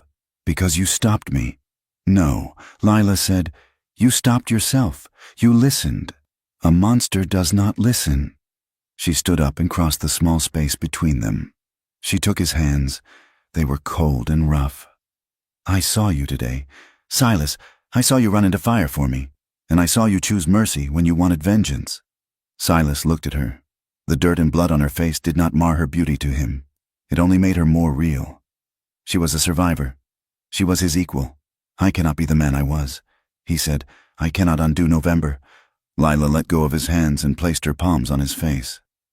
"No," she said softly. "You cannot. That man is part of you, but he is not all of you. And he is not the man I see tonight." She leaned in and kissed him. It was not a question this time. It was a claim. Silas made a sound low in his throat and pulled her to him. He buried his face in her neck, holding her tight, as if the wind might snatch her away. There was no negotiation needed this time. The consent was in the way she pulled him closer, in the way he waited for her to guide him. They moved to the narrow bunk. The darkness of the room was not frightening. It was a cloak. They did not tear at each other. There was a desperate slowness to it, a need to be gentle in a world that was hard. Silas touched her with a reverence that bordered on worship, his hands tracing the scars of her past and the strength of her present.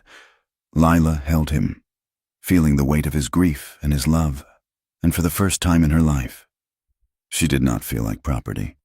She felt like a choice. It was a night of trembling relief. It was the physical breaking of the solitude that had held them both prisoners for so long. The morning sun did not bring a miracle. It brought the harsh, gray light of reality. Lila woke first. She lay still for a moment, listening to Silas breathe beside her. She felt the warmth of his body, the heavy arm draped over her waist. She did not feel shame, but she did not feel simple happiness either. She slipped out from under his arm and dressed in the cold air. She was still Laya Reyes. She was still a woman with a price on her head, in a territory that wanted her dead. Sleeping with Silas had not erased the past, it had only complicated the future. Silas woke as she was pulling on her boots. He watched her. "Good morning," he said. Lila looked at him. "Good morning." He sat up. He did not grin or gloat. He looked serious. "Are you all right?" he asked. "I am," Lila said. "And you?" Silas nodded. "I am." They did not speak of love. They did not need to. The work was waiting. They went out to the shed. Miller was awake, terrified. Hatcher was groggy, his nose a ruin, tied hand and foot. Silas crouched down in front of Miller. "You are going to write something for me." "Miller," Silas said, "you are going to write down every time the sheriff took a bribe. You are going to write down who killed Jimmy, and then you are going to ride with us to Santa Fe and tell the marshal." "Why would I do that?" Miller stammered. "Because if you don't," Silas said calmly, "I will leave you here tied to this post, and the winter is coming early. And," Lila added, stepping forward, "Hatcher here will tell everyone you turned on them to save your own skin. You think the sheriff will let you live if he thinks you talked? Your only safety is a federal jail cell." Miller looked at Hatcher, who was glaring at him with one swollen eye. He looked at the bleak mountains. "Give me the paper," Miller whispered. They spent the morning recording the confession. It was damning, a ledger of stolen cattle, intimidation, and murder for hire. It was enough to hang Brady twice over. As they finished, Dutch shouted from the ridge, "Boss, you better come look at this." Silas and Lila climbed up to the vantage point. Dutch was pointing south, toward the valley floor, miles away. A plume of black smoke was rising into the still air. It was thick and oily. It was coming from the location of the Mercer homestead. "They burned it," Silas said. His voice was devoid of emotion. Lila watched the smoke. She thought of the tack room, the kitchen, the porch swing. "They think they are hurting you," she said. "They think that house is your heart." Silas turned away from the smoke. He looked at Lila. "My heart is right here," he said. He checked his rifle. "Let it burn." It was just wood. "We have what we need." They loaded the prisoners onto the spare horses, tying their hands to the saddle horns. Dutch took the lead. Silas and Lila rode side by side. They turned their backs on the smoke and the ruin of the ranch. They turned their faces toward the pass that led to Santa Fe. They had the truth in a saddlebag, a witness in tow, and a fury that burned hotter than any fire the sheriff could set. The chase would be hard. Brady would not let them reach the capital without a fight. But as Lila looked at Silas, seeing the grim determination in his set jaw, she knew one thing for certain. They might die on this road, but they would not die on their knees. The road to Santa Fe was not a road at all. By late October, it was a wound in the earth, frozen hard by night and turned to a sucking slurry of mud by the midday sun. The San Juan Mountains did not care about justice, and they certainly did not care about urgency. They loomed over the small cavalcade, gray and indifferent, sending squalls of sleet that coated the riders in a sheen of ice. Laya Reyes rode with her scarf wrapped high around her face. Her eyes narrowed against the wind. Her mare was tired, head low, breath pluming in the thin air. Behind her, Dutch led the pack horses carrying the prisoners. Miller was weeping again, the cold having broken his spirit completely. Hatcher rode in sullen silence, his hands bound to the saddle horn, his broken nose dark and swollen. Silas rode point. He looked like a man carved from the granite of the peaks, unmoving, uncomplaining, his eyes constantly scanning the tree line. He had barely spoken in 2 days. The weight of what lay ahead was heavier than the rifle in his scabbard. He was riding toward the law to save Lila, but in doing so, he knew he would have to destroy himself. They were 10 miles from the Rio Chama bridge, the last choke point before the road opened up toward the capital. "We rest here for an hour," Silas called back, his voice swallowed by the wind. "The horses need grain." They dismounted in a grove of aspen, the trees stripped bare, their white trunks looking like bones. Lila checked the cinches while Dutch poured oats for the animals. "You are quiet," Lila said, standing beside Silas. He was looking south, toward the gap in the hills. "Brady knows we are coming," Silas said. "He knows we have Miller. He knows the ledger is in your saddlebag. He will not let us cross the river. Then we fight," Lila said. Silas turned to her. He took off his glove and touched her face. His hand was cold, but the touch seared her. "If it goes bad, Lila, you take the ledger and you ride. You do not wait for me. You do not look back. You get to the marshal. We go together," Lila said. That was the agreement. The agreement was justice. Silas said, "It does not matter who delivers it, as long as it arrives." He did not kiss her. The moment was too sharp for softness. He simply put his glove back on and turned to check his rifle. They reached the bridge an hour before dusk. The river was high, swollen with her early melt and rain, churning brown and angry against the wooden pilings. The bridge was narrow, a single lane of timber planks, and blocking the far side sat Sheriff Brady. He was not alone. He had brought 12 men, a posse raised from the saloon and the gutter, men who owed him money or feared his secrets. They were spread out in a skirmish line, rifles resting on saddles or rocks. Silas pulled his horse up. Dutch and Lila flanked him. "Well now," Brady shouted, his voice carrying over the roar of the water. "You look like you have had a hard ride. Silas, let us pass." "Brady," Silas yelled back. "We are going to Santa Fe." "I cannot do that," Brady said. He spurred his horse forward onto the bridge. "Just a few yards. You are harboring a fugitive. That woman is wanted for the murder of my deputy. And you, Silas, you have kidnapped 2 law-abiding citizens." He gestured to Hatcher and Miller. "Release them," Brady ordered. "And turn yourself in. We can settle this like reasonable men." Silas looked at the line of rifles. He looked at Brady, who sat confident in his corruption. Silas made a decision. It was the decision he had been wrestling with since the night he found Lila in the snow. "I will not release them," Silas shouted. "They are witnesses, and I am not a kidnapper." He spurred his horse forward, stopping 10 yards from Brady. The bridge creaked. "You want to talk about crimes?" "Brady?" Silas roared. "Let us talk about crimes." He stood up in his stirrups, turning so his voice reached the men behind the sheriff, the townsmen who had been told lies, the men who thought they were doing the right thing. "You told them I was protecting a temptress. You told them she lured me. You told them she is the villain." Silas took a breath. The cold air burned his lungs. "I am the villain." The declaration hung in the air. Even the river seemed to quiet. "I assaulted her." Silas screamed the truth, stripping himself naked before the world. "In November, in my own house. I crossed a line. I tried to take what was not mine. I abused my power. I am a man who lost his way." Lila watched him from her saddle, her heart hammering against her ribs. She saw the shame wash over him. But he did not buckle. He stood in it. "But this woman," Silas pointed back at Lila. "She fought me. She survived me, and she did not murder your deputy. You had Jimmy killed to cover your theft. You burned my home because I have the proof of your rot." He reached into his saddlebag and pulled out the ledger. He held it high. "It is all here. Brady, every cow you stole, every bribe you took. Miller confessed to it all."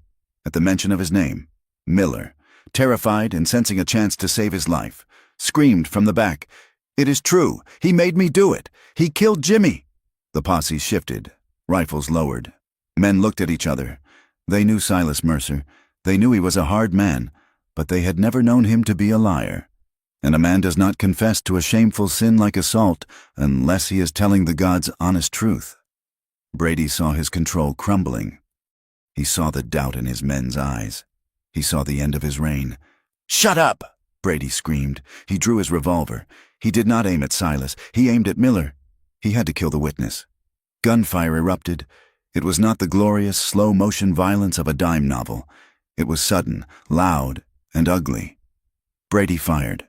The bullet missed Miller but struck the horse Dutch was holding. The animal screamed and reared, throwing the pack line into chaos. Lila did not hesitate. She saw Brady turning his gun toward Silas. She raised her Winchester and fired. Her shot took Brady in the shoulder, spinning him in his saddle. "Kill them!" Brady shrieked, clutching his arm. 3 of his most loyal deputies opened fire. The air filled with the buzz of lead. Splinters flew from the bridge railing. "Get down!" Silas yelled, diving from his horse.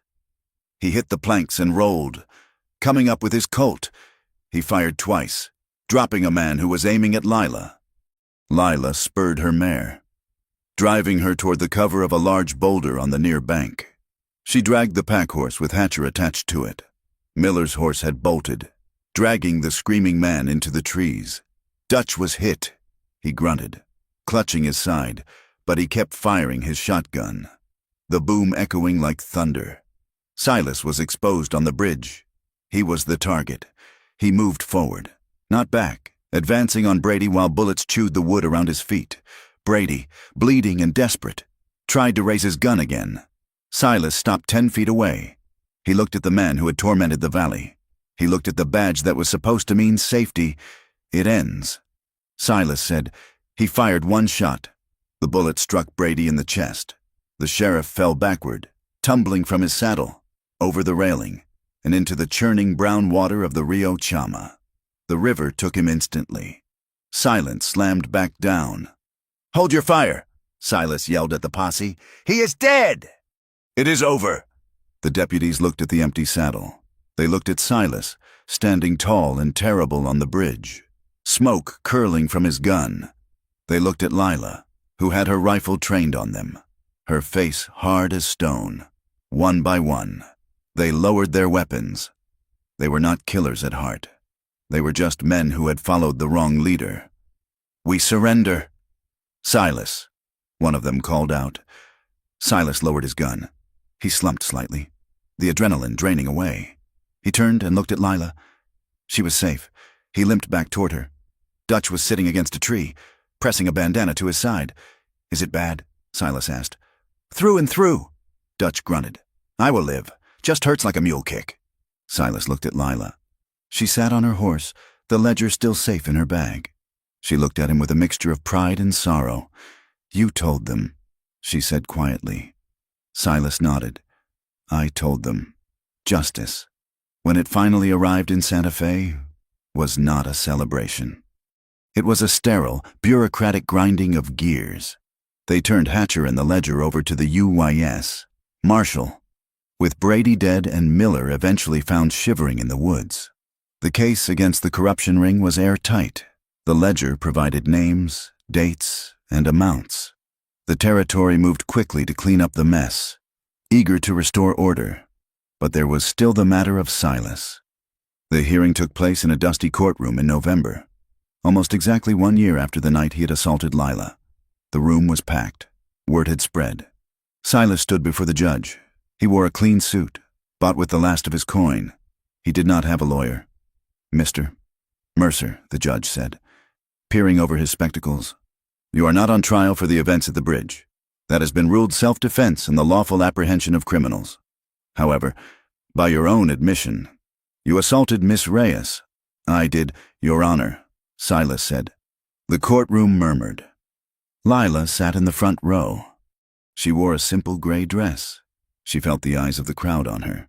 Some pitying, some judging, some merely curious. Miss Reyes, the judge said, do you wish to press charges? Lila stood up. She walked to the railing. She looked at Silas. He did not look at her. He looked straight ahead, ready to accept whatever punishment came. Your Honor, Lila said, her voice clear. Mr. Mercer broke the law. He broke my trust. He acted with cruelty. She paused. But he also saved my life. He fought for me when the law would not. He destroyed his own name to speak the truth. He has paid a price in blood and ash. She looked at the judge. I do not ask for a prison sentence. It serves no one to put him in a cage. I ask that the court record reflect the truth. And I ask for restitution. Restitution, the judge asked. He owes me wages, Lila said. And he owes the valley a debt. Let him pay it by rebuilding what was broken. The judge deliberated. The sentence was handed down. Silas was fined $1,000, a fortune that would take years to repay. He was stripped of his honorary title as a stock commissioner. He was given a suspended sentence of 2 years, dependent on good behavior. It was a stain. He was no longer the respected widower. He was a man marked by his crime. But as they walked out of the courthouse, down the stone steps into the bright winter sun, Silas breathed deeply. He was poor. He was disgraced. But he was free of the lie. They returned to the valley in December. The winter was harsh, but not as cruel as the one before. They did not go back to the ruins of the ranch house. The fire had left nothing but a stone chimney standing like a tombstone.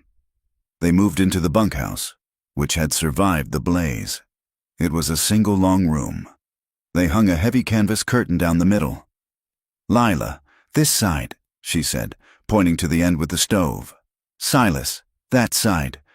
Agreed, Silas said. The work was brutal. They had lost most of the herd to the rustlers and the fire. They had to start over. They repaired fences with numb fingers. They hunted deer for meat. They lived on cornmeal and coffee. The town of Aztec remained cold to them. The shopkeeper, Henderson, still sneered when Silas walked in, but he sold him goods because cash was scarce. The women still crossed the street to avoid Lila, but Lila did not lower her head. When a woman turned away, Lila stopped and stared until the woman looked back. She refused to be the shame of the valley. She was its survivor. One afternoon in March, Lila was planting a garden near the blackened foundation of the old house. The soil was full of ash, but ash was good for growing. Silas was digging fence posts nearby. He stopped and wiped his brow. He walked over to the fence line where she was working. He leaned on his shovel. He watched her pat the earth down over a seed. Lila, he said. She looked up. Yes, Silas, I've been thinking, he said. He looked nervous. He looked like a boy asking a girl to dance, except his face was lined with tragedy, and his hands were scarred from fighting men. The curtain, he said. In the bunkhouse. What about it? Lila asked. I was thinking we could take it down. Lila sat back on her heels. She wiped her hands on her apron. She looked at him. Why? She asked. Because I am tired of sleeping alone, Silas said, and because I think we do better when we are not divided. Lila looked at the scar on his temple. She looked at the gray in his beard. She thought of the night in the line shack. She thought of the bridge. She stood up. She walked to the fence. If the curtain comes down, Lila said. It stays down, but the door still has a lock, and I still keep the key. Silas nodded. I would have it no other way. And, Lila added, leaning closer, her eyes searching his, you are not my owner. Silas, you are not my savior. You are just a man, and you are just a woman, Silas said. But you are the only woman I see. Lila smiled. It was a small smile, but it reached her eyes. Then take it down, she said. Spring came fully in May. The valley turned a brilliant, aching green. The scars of the fire were hidden under new grass. The cattle, what few were left, grazed near the creek. Lila stood on the porch of the bunkhouse. They had added a room, a proper kitchen. She held a cup of coffee, watching the sunrise. Silas came out behind her. He did not grab her. He placed a hand gently on her shoulder. She leaned back into him, her head resting against his chest. Down in the yard, a neighbor's child, the son of the new family that had bought the Gable place, was chasing a dog. His laughter rang out, clear and bright, bouncing off the canyon walls. It was not a fairy tale. The town still whispered. The debt was still heavy. The nightmares still came sometimes. For both of them. Silas would wake up shouting, reaching for a gun that wasn't there. Lila would wake up gasping, feeling trapped. But when the nightmares came, they were no longer alone in the dark. Silas would hold her hand until her breathing slowed. Lila would stroke his hair until the tension left his body. They were not healed. They were scarred, stitched together by trauma and time. But the stitches held. Silas looked out at the land that had tried to kill them, the land that had taken his wife and son, the land that had birthed his violence and his redemption. "It is a hard country," Silas murmured. "Yes," Lila said, covering his hand with hers. "But the grass grows back." She turned in his arms and kissed him. It was a kiss of salt and earth, a kiss that tasted of survival. "Let them talk," Lila whispered against his lips. "Let them judge. We are here." And as the sun crested the peaks, flooding the San Juan Basin with light, the shadows retreated, just enough to let the living begin again. Thank you for listening to this story. It has been a journey through the high desert, through the cold of winter, and into the difficult warmth of redemption. I hope Lila and Silas's story resonated with you, not as a simple romance, but as a testament to the hard work of forgiveness and the courage it takes to break the cycles of our past. I would love to hear from you. Please comment below and tell me where you are listening from. Did the ending feel earned to you? What did you think of Silas's choice on the bridge? If you enjoyed this tale, please subscribe to From Wild West for more stories of the frontier, stories of grit, love, and the enduring human spirit. Share your thoughts in English. I read every one. Until next time, keep your fences mended and your powder dry.